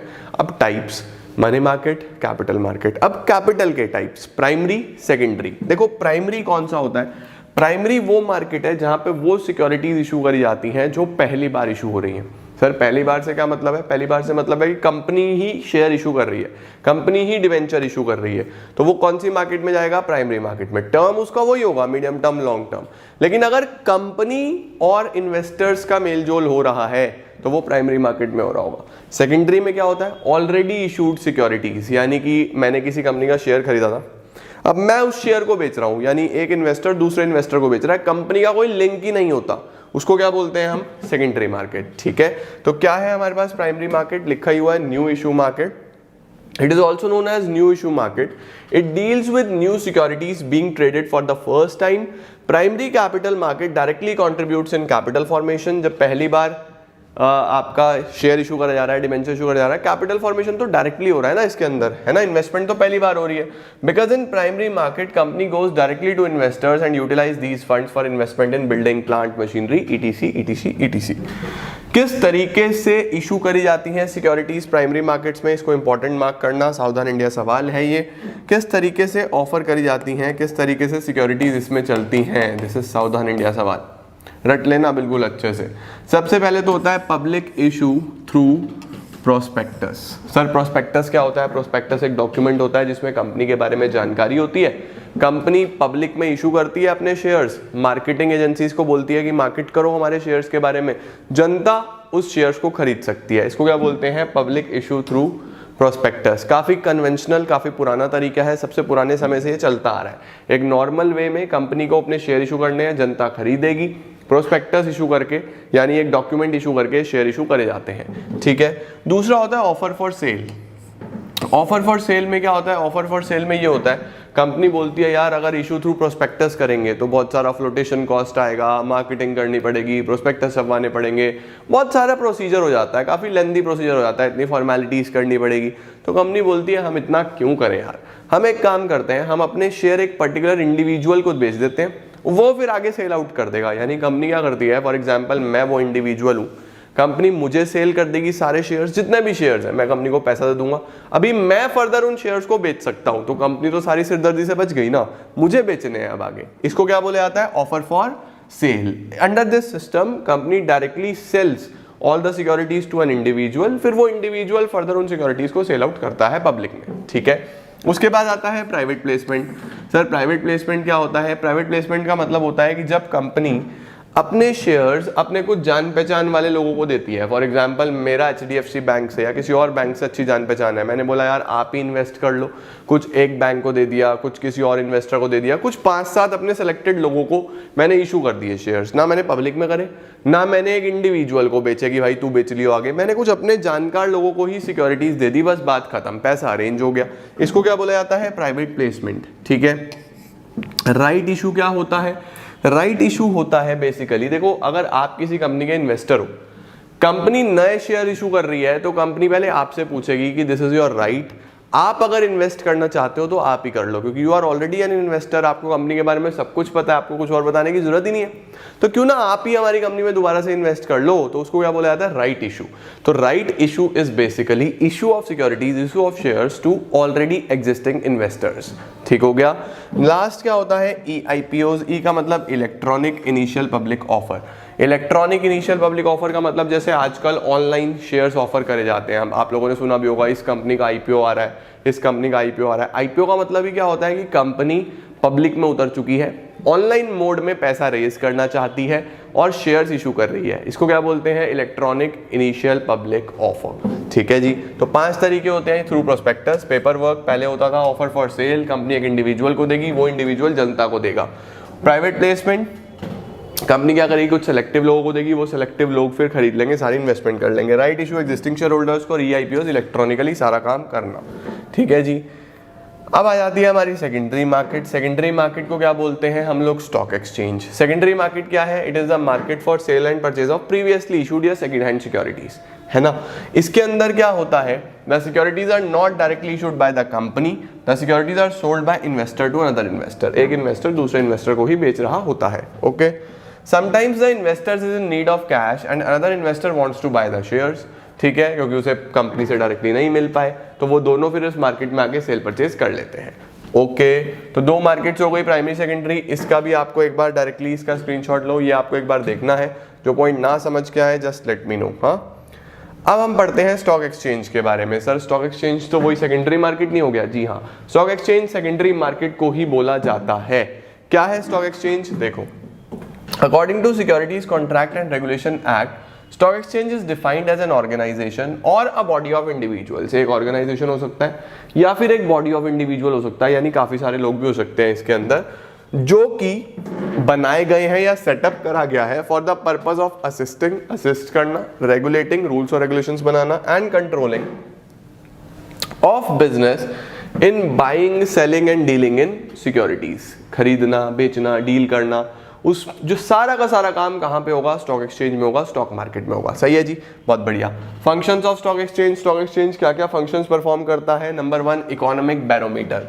Sir what is barometer? Barometer एक टूल होता है जो किसी भी चीज में, कि कोई चीज महंगी है या कोई चीज सस्ती है, कोई चीज कैसा परफॉर्म, बढ़िया परफॉर्म कर रही है, खराब परफॉर्म कर रही है, तो बैरोमीटर इज अ टूल जो परफॉर्मेंस चेक करता है ना।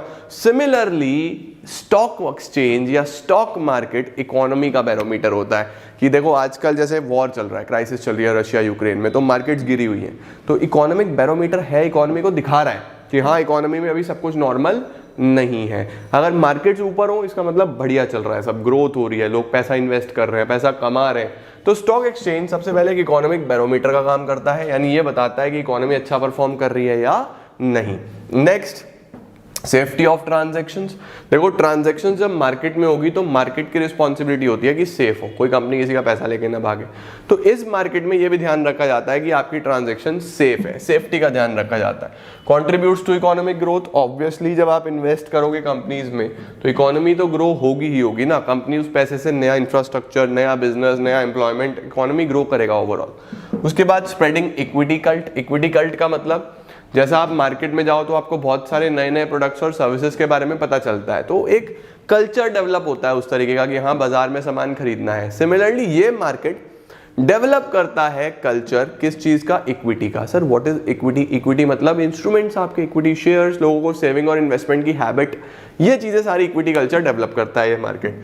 प्रोवाइडिंग स्कोप फॉर स्पेकुलेशन, आपको स्पेकुलेशन का भी मौका देता है, यानी कि आप पैसा कमा सकते हो, आप सस्ते में खरीदो, महंगे में शेयर बेचो अपनी नॉलेज से, है ना।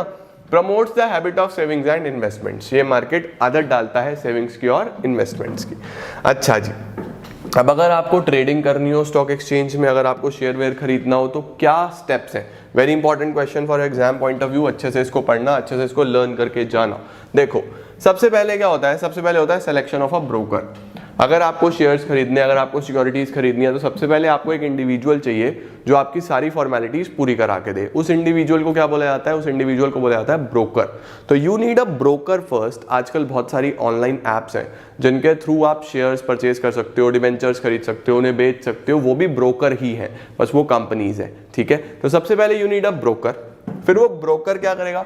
आपका एक अकाउंट खोलेगा, जिस अकाउंट में आपके पास ऑनलाइन फॉर्म में सिक्योरिटीज आए। देखो पहले पेपर फॉर्म में आती थी तो उसको बोला जाता था मटेरियल फॉर्म, आजकल ऑनलाइन फॉर्म में आती है तो उसको बोला जाता है डीमटेरियल फॉर्म। यानी अगर आप कोई शेयर खरीदते हो तो आपके हाथ में कोई शेयर सर्टिफिकेट कागज का नहीं आता, आपके डीमेट अकाउंट में वो शेयर्स आ जाते हैं और आपको मेल पे वो शेयर सर्टिफिकेट आ जाता है।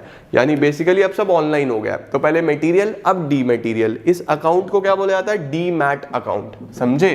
तो पहले ब्रोकर का सिलेक्शन करो जो शेयर सिक्योरिटीज खरीदवाने में मदद करेगा, वो आपका एक अकाउंट खुलवाएगा जिसको बोलते हैं डीमैट अकाउंट। इसी का दूसरा नाम होता है बेनिफिशियल ओनर अकाउंट, ठीक है। उसके बाद आप क्या करोगे? आप ऑर्डर प्लेस करोगे। ऑर्डर प्लेस करने का मतलब कि मुझे ये शेयर्स चाहिए, अभी इतने प्राइस पे चाहिए, है ना। अब प्राइस तो ऊपर नीचे होता रहता है, तो आपको अपना प्राइस पे ऑर्डर प्लेस करना होता है कि इतने शेयर इतने प्राइस पे चाहिए, तो ऑर्डर प्लेस करो। ऑर्डर प्लेस करने के बाद जो आपका ब्रोकर है वो आपके शेयर्स जितने आपको चाहिए और बेस्ट प्राइस को मैच करेगा कि अवेलेबल भी है या नहीं है। फिर वो आपके ऑर्डर को क्या करवाएगा? एग्जीक्यूट करवाएगा।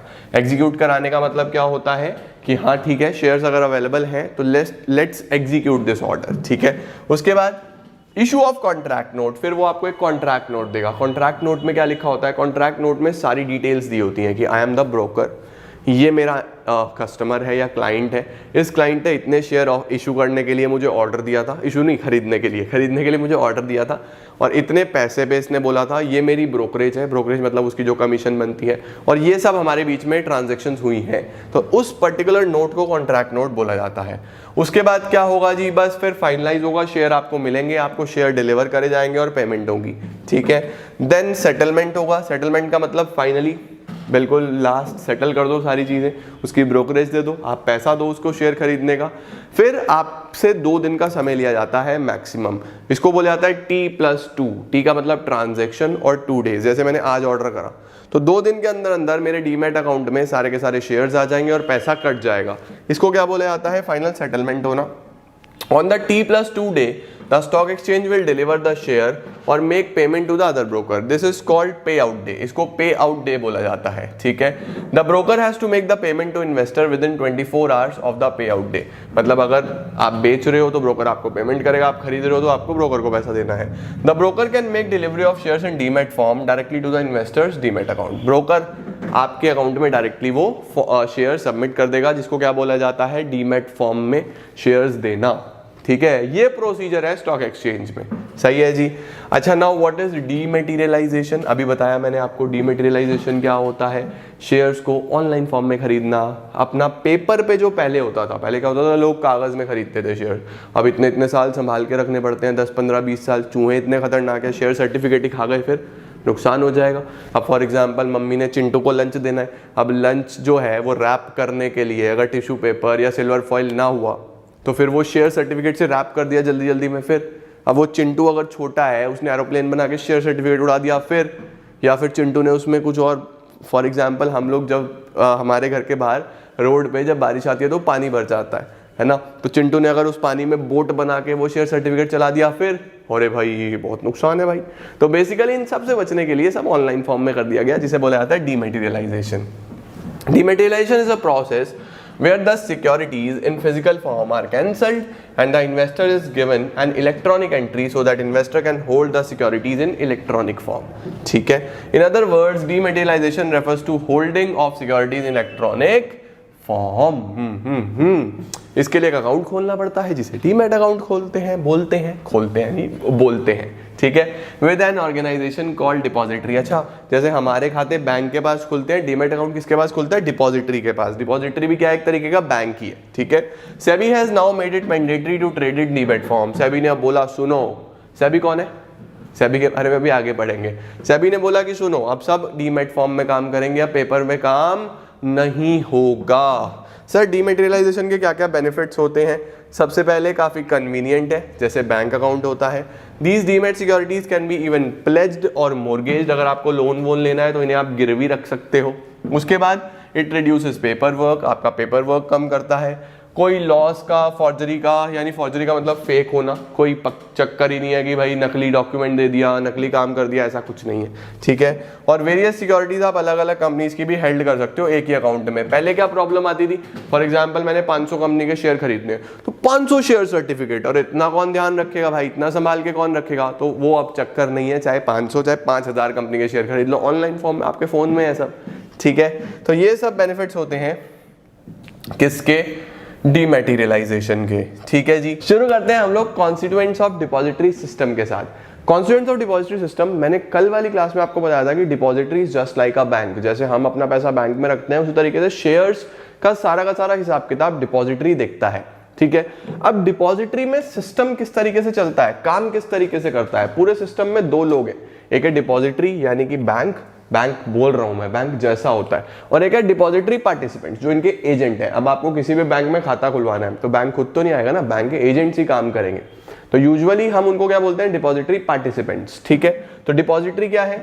द एपेक्स ऑर्गेनाइजेशन और unit in the depository system just like a bank, जबकि डिपॉजिटर इन्वेस्टर जहां पे अपना पैसा डिपॉजिट कर सकता है और विड्रॉ कर सकता है पैसा या सिक्योरिटीज, ठीक है जी। डिपॉजिटरी के क्या क्या फंक्शंस हैं? डिपॉजिटरी इज एन इंस्टीट्यूशन जो सिक्योरिटीज रखता है आपके, ठीक है, शेयर्स हो गए, डिबेंचर्स हो गए ऑनलाइन फॉर्म में।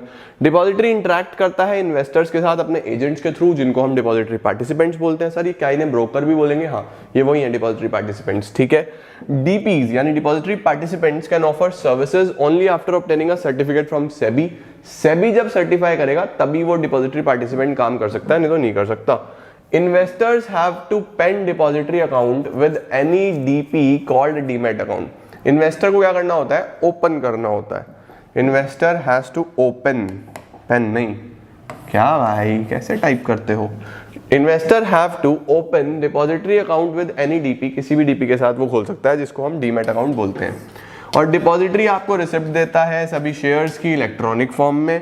और डिपॉजिटरी ऑफर करता है नॉमिनेशन फैसिलिटी भी। नॉमिनेशन फैसिलिटी समझते हो ना, कि हमारे बाद ये अकाउंट किसका होगा। बैंक में भी खाता खुलाते हो तो बोलते हैं ना नॉमिनी कौन है आपका, समझ गए? ये सब तुम्हारा बेसिक चीजें हैं यार, इसमें तो ऐसा कुछ खास है नहीं। डिपॉजिटरी पार्टिसिपेंट कौन होता है? जो डिपॉजिटरी के लिए काम करेगा, जो उनका एजेंट होगा। An investor has to interact only with the DP and not with the depository, ठीक है। एज पर सेबी गाइडलाइंस कोई भी फाइनेंशियल इंस्टीट्यूशन, कोई भी ब्रोकर, कोई भी बैंक डीपी बन सकता है। जैसे आजकल हर बैंक बोलता है, एचडीएफसी बोलेगा मेरे यहाँ डीमैट खुलवा लो, आईसीआईसीआई बोलेगा मेरे यहाँ खुलवा लो, तो वो बेसिकली सेबी के पास रजिस्टर्ड है और वो बोल रहे हैं कि हम एज अ डिपॉजिटरी पार्टिसिपेंट काम करना चाहते हैं, लोगों की मदद करेंगे। मदद नहीं कर रहे हो, पैसा कमा रहे हैं यार। मदद कोई सब कोई मदद थोड़ी ना करने के लिए बैठा है, ठीक है। अगला क्या आता है? Working of the demat system. Demat system कैसे काम करता है ये मैंने तुम्हें अभी पहले बता दिया ऊपर ही, कि किस तरीके से आपको शेयर्स कैसे खरीदने हैं डीमैट अकाउंट में। ये वही सारी की सारी चीजें लिखी हुई है, ठीक है। एक डिपॉजिटरी पार्टिसिपेंट, चाहे बैंक हो, ब्रोकर हो, वो आइडेंटिफाई करा जाएगा सबसे पहले। उसके बाद अकाउंट खुलेगा, डॉक्यूमेंटेशन फिल आउट होगा। डॉक्यूमेंटेशन में क्या क्या चाहिए? एक पैन कार्ड चाहिए, फोटोग्राफ चाहिए, पावर ऑफ अटर्नी में भी, मतलब डिपेंडिंग ऑन कि क्या क्या डॉक्यूमेंट चाहिए उस हिसाब से काम होगा। फिजिकल सर्टिफिकेट डीपी को दिया जाएगा अलॉन्ग विद डीमेटेलाइजेशन रिक्वेस्ट फॉर्म। उसको एक सर्टिफिकेट भी दिया जाएगा कि हाँ ठीक है हम आपको मान रहे हैं, authorise. If shares are applied in public offer, simple details of DP and demat account are to be given and the shares on allotment would automatically be credited to the demat account. पहली बार अगर हो रहा हो तो basic details मांगी जाती है और शेयर्स अपने आप ट्रांसफर हो जाते हैं। कोई इतना इंपॉर्टेंट नहीं है, ये जस्ट वैसे ही है, ठीक है जी। बेसिक चीजें हैं, इसके अंदर ऐसा कुछ खास नहीं लिखा है। ओके, अच्छा जी, आगे चलता हूं मैं, इसमें ऐसा कुछ खास नहीं है।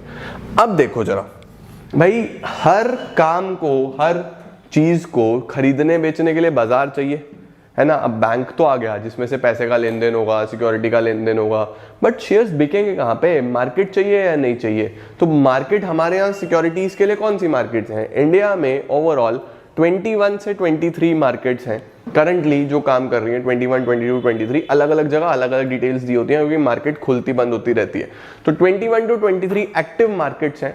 बट जो सबसे पॉपुलर मार्केट्स हैं वो कौन सी हैं? एक है बॉम्बे स्टॉक एक्सचेंज, बीएससी आपने सुना होगा, एक है नेशनल स्टॉक एक्सचेंज, एनएससी। तो मार्केट्स की जब बात होगी तो दो मार्केट माइंड में रखना, बीएससी, एनएससी, ठीक है जी। Bombay stock exchange and national stock exchange, इनमें से एक मॉडर्न है और एक सबसे ओल्डेस्ट है। आइए जी एक एक करके पढ़ते हैं। सबसे पहले national stock exchange, NSC is the latest most modern and technologically driven exchange. कब आया था जी? 1992 में, और रिकॉग्नाइज करा गया as a stock exchange in 1993। Operation अपने शुरू करे 1994 में, और यूजुअली होलसेल डेट मार्केट से इसने शुरुआत करी थी। द एनएससी वाज सेटअप, किसने सेटअप किया था ये मार्केट? लीडिंग फाइनेंशियल इंस्टीट्यूशंस ने, बैंक्स ने, इंश्योरेंस कंपनी ने मिलके। बीएससी क्या है? बीएससी वाज एस्टैब्लिश्ड इन 1875, अरे कितना पुराना। एशियाज फर्स्ट स्टॉक एक्सचेंज था ये। It was granted permanent recognition under the securities contract regulation act 1956। इस एक्ट ने इन्हें परमानेंट रिकॉग्निशन दे दिया। It has contributed to the growth of corporate sector, इसने कॉर्पोरेट सेक्टर की ग्रोथ में बहुत बड़ा कंट्रीब्यूशन निभाया है। कंपनीज को ग्रो करने के लिए पैसा चाहिए। पैसा कहां से आया? इन्वेस्टर से आया। इन्वेस्टर कहां पे मिला? बाजार में ही तो मिला, है ना। तो इसका बहुत बड़ा रोल है। अच्छा, उसके बाद होते हैं स्टॉक मार्केट इंडेक्स या फिर stock market indices. Basically index या इंडाइसेस क्या होती हैं? देखो, मुझे ये देखना है कि मेरी इकोनॉमी कैसा काम कर रही है, बढ़िया चल रही है या खराब चल रही है। उसके लिए बाजार देखना पड़ेगा कैसा काम कर रहे हैं, बाजारों में कस्टमर है या नहीं है, मार्केट कैसा परफॉर्म कर रही है। अब एक एक कंपनी के शेयर तो मैं नहीं देख सकता, तो हमने क्या करा, हमने कहा हर मार्केट का कोई ना कोई इंडेक्स होना चाहिए, कोई ना कोई इंडाइस होना चाहिए, जो जिसको देख के पता लग जाए कि मार्केट कैसा परफॉर्म कर रही है। तो फिर सोचा अच्छा, तो फिर हमने कहा कि एनएससी का क्या होगा, एनएससी का नाम रखा गया कि एनएससी में हम क्या करेंगे, बहुत सारी कंपनीज हैं यहाँ पे आके अपनी सिक्योरिटीज बेचती हैं, तो हम एक काम करेंगे, हम टॉप 50 कंपनीज ले लेंगे कि एनएससी में जो भी टॉप की 50 कंपनीज होंगी उनका परफॉर्मेंस चेक कर लेंगे, है ना, और उनके परफॉर्मेंस का एवरेज देख लेंगे। उस एवरेज को जिस इंडेक्स ने रिप्रेजेंट करा, क्लास 11 में भी इंडेक्स नंबर पढ़ा था ना, जिस इंडेक्स ने रिप्रेजेंट करा उसे बोल दिया गया निफ्टी। एनएससी में से एन ले लिया गया और 50 कंपनीज तो थी ही, तो उसमें इफ्टी ले लिया, तो 50 का एफ हटा के एन लगा दिया, तो एन से एनएससी, एन से निफ्टी, याद रहेगा। तो निफ्टी बेसिकली क्या होता है, निफ्टी एक एवरेज है जो ये दिखा रहा है कि नेशनल स्टॉक एक्सचेंज की टॉप 50 कंपनियां कैसा परफॉर्म कर रही हैं। अगर निफ्टी बढ़ा हुआ है, ग्रीन है, उसके ऊपर एरो ऐसे ऊपर की तरफ, यानी एनएससी अच्छा परफॉर्म कर रहा है। नीचे की तरफ रेड कलर का एरो है, इसका मतलब खराब परफॉर्म कर रहा है, ठीक है। ऐसी बहुत सारी प्रैक्टिकल नॉलेज के लिए मैं रील्स पे आईजी पे डालता रहूंगा, चिंता मत करना, ठीक है। अच्छा, तो ये तो हो गया हमारे पास निफ्टी, तो हो गया एनएससी का। बीएससी का भी कोई ना कोई इंडेक्स होना चाहिए। बीएससी का इंडेक्स है हमारे पास सेंसेक्स, सुना है ना, निफ्टी और सेंसेक्स। सेंसेक्स बेसिकली उसके अंदर हम लोग टॉप 100 कंपनीज या फिर टॉप 30 कंपनीज, इस हिसाब से हम कैलकुलेशन देखते हैं। सही हो गया जी, ये हमारे पास सेंसेक्स हो जाता है।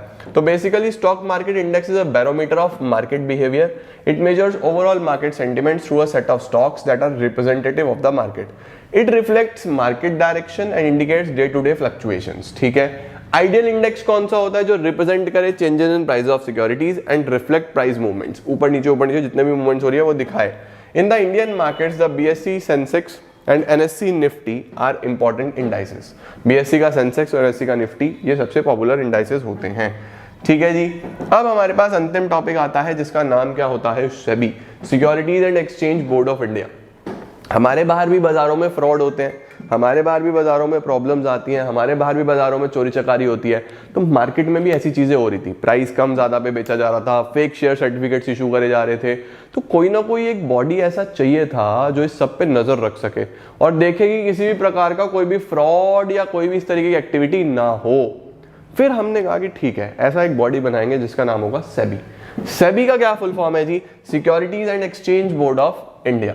SEBI was set up in 1988 to regulate the functions of security market. इसने बोला हम चेक करेंगे। अगर आपने स्कैम 1992 देखी होगी तो उसमें आपको पता होगा कि वहां पे कई बार मूवी में आया कि हाँ अब सेबी भी डेवलप हो रहा है धीरे धीरे, अब सेबी की भी नजर है हमारे ऊपर। तो काफी ज्यादा सेबी का वहां पे रोल था।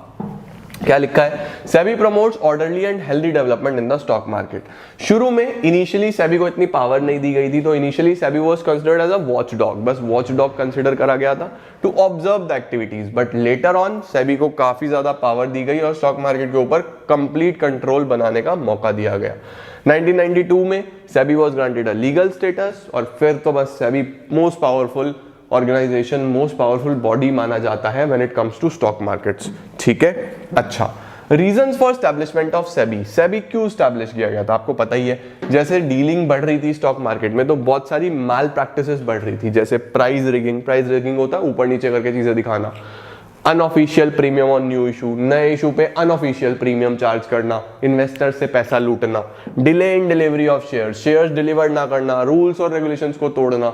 तो ये सारी मैल प्रैक्टिसेस हो रही थी जिसे रोकने के लिए एक पुलिस स्टेशन तो चाहिए था ना, वो था सेबी, ठीक है। तो due to these malpractices customers started losing their confidence and faith in the exchange. Hence, the government of India decided to set up a different agency to keep a check on such malpractices और investor को बचाया जा सके, जिसे सेबी बोला गया। सेबी ने 3 लोगों की मदद करी। सर कौन से 3 लोगों की मदद करी, पर्पस और रोल में तो यही सब लिख दोगे ना ऊपर, है ना। कौन से 3 लोगों की मदद करी, इशूअर यानी कि जो बेसिकली सिक्योरिटी इशू कर रहे हैं, इन्वेस्टर जो उसमें पैसा लगा रहे हैं, और इंटरमीडिएरी कौन है, जो हमारा ब्रोकर है, उसकी भी भाई एजुकेशन होनी चाहिए ना, वो लोगों को गलत सलत बेचने लगे, गलत सलत बताने लगे, ऐसा कैसे काम चलेगा। तो तीनों की ही मदद के लिए सेबी बैठा था, इशूअर के लिए भी, इन्वेस्टर के लिए भी और इंटरमीडिएरी के लिए भी, ठीक है। इसके बाद सर सेबी के क्या ऑब्जेक्टिव्स हैं, to regulate the activities of stock exchange की एक्टिविटीज को रेगुलेट करना, रूल्स रेगुलेशंस बनाना, प्रोटेक्ट करना इन्वेस्टर के राइट को, प्रिवेंट करना फ्रॉडुलेंट एक्टिविटीज को, और डेवलप और regulates a code of conduct, एक नियम कायदे कानून बनाना ताकि बाजार में किसी भी प्रकार का कोई फ्रॉड ना हो, ठीक है। ये आप पूरा का पूरा लिख के आ सकते हो, एग्जाम में पूरे बढ़िया नंबर मिल जाएंगे, ठीक है। चलो अब आता है फंक्शंस ऑफ सेबी। सावधान इंडिया सवाल है बेटा जी, मोस्ट इंपॉर्टेंट, अगर तुमने प्री बोर्ड दिए होंगे ना ये क्वेश्चन जरूर आया होगा और बोर्ड में भी इस पे क्वेश्चन पक्का आएगा। तो कितने फंक्शंस हैं जो सेबी परफॉर्म करता है? देखो सेबी क्या कर रहा है, सेबी सबसे पहले आपको बचाने की कोशिश कर रहा है फ्रॉड से, आपको बचाने की कोशिश कर रहा है किसी भी तरीके की माल प्रैक्टिस से। तो अगर सेबी कोई भी ऐसा काम कर रहा है जिसमें इन्वेस्टर को प्रोटेक्ट करा जा रहा है, जिसमें प्रोटेक्ट करा जा रहा है किसी भी फ्रॉड से, वो होगा प्रोटेक्टिव फंक्शन। ठीक है। दूसरी बात, सेबी बनाया गया था स्टॉक एक्सचेंज को डेवलप करने के लिए, लोगों में अवेयर हो, लोगों को पता हो कि हाँ एक बॉडी है जो मार्केट के ऊपर नजर बनाई हुई है और मार्केट में कॉन्फिडेंस नहीं है आपका टूटेगा, आपको लगेगा हाँ ठीक है हमारा पैसा सेव है। वो फंक्शन कौन से होंगे? Developmental function. तीसरा कौन सा आ जाता है हमारे पास? Regulatory function. रेगुलेटरी मतलब रूल्स और रेगुलेशंस तो बना ही रहा था ये, तो जो पावर दी गई थी इसे रूल्स और रेगुलेशंस बनाने की, उसे बोला गया रेगुलेटरी फंक्शन। तो प्रोटेक्टिव, डेवलपमेंटल, रेगुलेटरी, याद रहेगा? बोलो दोबारा से फटाफट मेरे साथ साथ, घर में चिल्ला के बोलना, protective, developmental, regulatory, protective, developmental, regulatory. आओ जी सर, सबसे पहले protective functions perform by SEBI to protect the investor and provide safety of investment. सबसे पहला काम, check on price rigging. Price rigging क्या है? प्राइस मैनिपुलेशंस, कम ज्यादा सस्ते महंगे करके शेयर बेचना, वो रोका सेबी ने।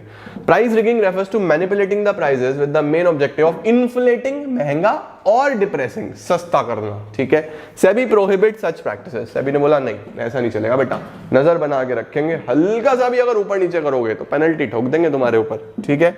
It prohibits insider trading. SEBI ने बोला कि ये जो अंदर के लोग होते हैं ना, ये जिन्हें कंपनी के अंदर की चीजें पता होती हैं कि कंपनी कब ग्रो करेगी, कंपनी के क्या इन्वेस्टमेंट प्लान्स हैं, कहाँ कंपनी काम कर रही है, तो इन्हें पता होता है कि कब शेयर प्राइस बढ़ सकता है और कब शेयर प्राइस गिर सकता है। तो ये उस चीज का फायदा उठा के प्रॉफिट्स कमाना चाहते हैं, क्योंकि अंदर के लोग हैं, पता तो है कंपनी कैसा काम कर रही है। तो ये क्या बोलते हैं, हम भी पैसा कमा ले।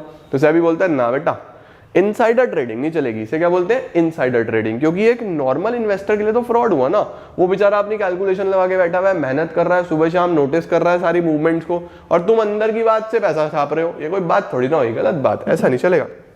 Insider is any person connected with in the company, जैसे कि डायरेक्टर हो, प्रमोटर हो, तो these Insiders have sensitive information जो प्राइसेस को ऊपर नीचे कर सकती हैं। तो सेबी ने बोला ना ऐसा नहीं चलेगा। SEBI prohibits fraudulent and unfair trade practices, कोई भी फ्रॉड नहीं होने देगा सेबी। उसके बाद SEBI doesn't allow the company to make any misleading statement, आपको कोई मिसलीडिंग स्टेटमेंट नहीं बनानी जिससे आपका शेयर प्राइस ऊपर या नीचे हो। SEBI spread awareness by educating investors, educating investors को एडुकेट करता है सो दैट उन्हें प्रोटेक्ट करा जा सके कि वो कुछ जल्दी में कोई गलत स्टेप ना लें, गलत सलत पैसा ना इधर उधर लगा दें। तो एडुकेट करना भी, ये सब हमारे प्रोटेक्टिव फंक्शंस होते हैं। ठीक है। डेवलपमेंटल में क्या होगा? सिंपल सी बात है, डेवलप करना। सेबी कैसे डेवलप करता है, कैसे प्रमोट करता है स्टॉक एक्सचेंज को? इंटरमीडियरीज को ट्रेन करके। सबसे पहले तो इंटरमीडियरीज की ट्रेनिंग अगर हो रही है, भाई किसी की भी ट्रेनिंग हो रही है उसका डेवलपमेंट हो रहा है ना, तो याद रखना अगर इंटरमीडियरीज की ट्रेनिंग हो रही है तो वहां डेवलपमेंटल फंक्शन आ रहा है। ठीक है।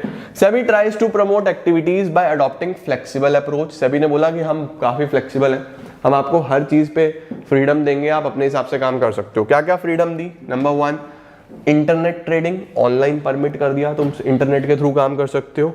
अंडर राइटिंग ऑप्शनल कर दिया। अंडर राइटिंग क्या होता था सर? अंडर राइटिंग पहले के टाइम पे क्या होता था, हर कंपनी अंडर राइटर को हायर करता था, अंडर राइटर को बोलता था कि हमारे शेयर बिकवाओ और उसके लिए हम आपको अंडर राइटिंग कमीशन देंगे।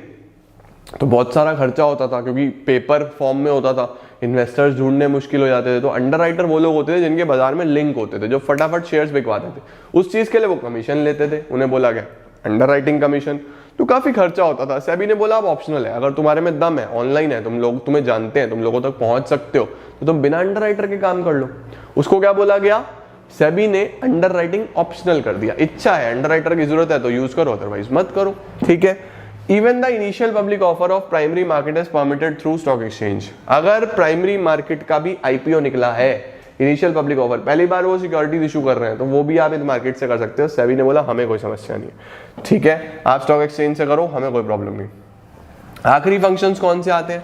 रेगुलेटरी। रेगुलेटरी का मतलब बिजनेस को रेगुलेट करना, कोड ऑफ कंडक्ट बनाना, रूल्स बनाना, नियम कायदे कानून, है ना।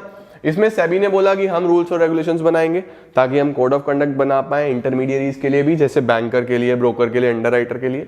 SEBI registers and regulate the working of stock broker. SEBI ने बोला बेटा नजर बना के रखे हैं कि ब्रोकर क्या कर रहा है, ट्रांसफर एजेंट क्या कर रहा है, बैंकर क्या कर रहा है, पैसा लेके तो नहीं भाग रहे किसी का भी। तो सेबी का काम यही है इस वाले फंक्शन में। SEBI regulates takeover bids. SEBI ने बोला कि मैं ये भी चेक करूंगा या करूंगी कि अगर आप एक कंपनी किसी दूसरी कंपनी को टेक ओवर कर रही है, बाय कर रही है, एक्वायर कर रही है, तो उसकी बिड बोली कैसे लग रही है, सही लग रही है, कोई फ्रॉड तो नहीं हो रहा कि इसे जबरदस्ती तो कंपनी नहीं खरीदी जा रही, ये सब पे भी नजर रखना। SEBI conduct inspections and inquiry, SEBI inspect करता है बुक्स ऑफ अकाउंट्स को, इंक्वायरी बिठाता है, बार बार ऑडिट करता है कि देखो कोई फ्रॉड तो नहीं हो रहा, कोई इधर उधर का पैसा तो नहीं इधर उधर हो रहा है ना, ये सारी चीजें। SEBI registers and regulates the working of mutual funds, mutual funds का सारा काम भी सेबी के अंडर आता है। लिवाइंग फीस और other charges for carrying out the purposes of the act, और अगर कोई भी फ्रॉड कर रहा है, कुछ भी कर रहा है, तो सेबी उसके ऊपर पेनल्टी फीस लगा सकता है, वो भी ये रेगुलेटरी फंक्शंस के अंडर आता है। तो 3 प्रकार के फंक्शंस हो गए, प्रोटेक्टिव, डेवलपमेंटल और रेगुलेटरी। ये सेबी के फंक्शन है, जरूर पढ़ना, very very very important. Screenshot आपने पहले वाला ले लिया होगा, इसका लेना है ले लो, और आपकी किताबों में भी ये सारी चीजें लिखी हुई है, होपफुली आपको समझ में आया होगा। और इसी के साथ भाई और बहनों हमारा ये चैप्टर समाप्त होता है।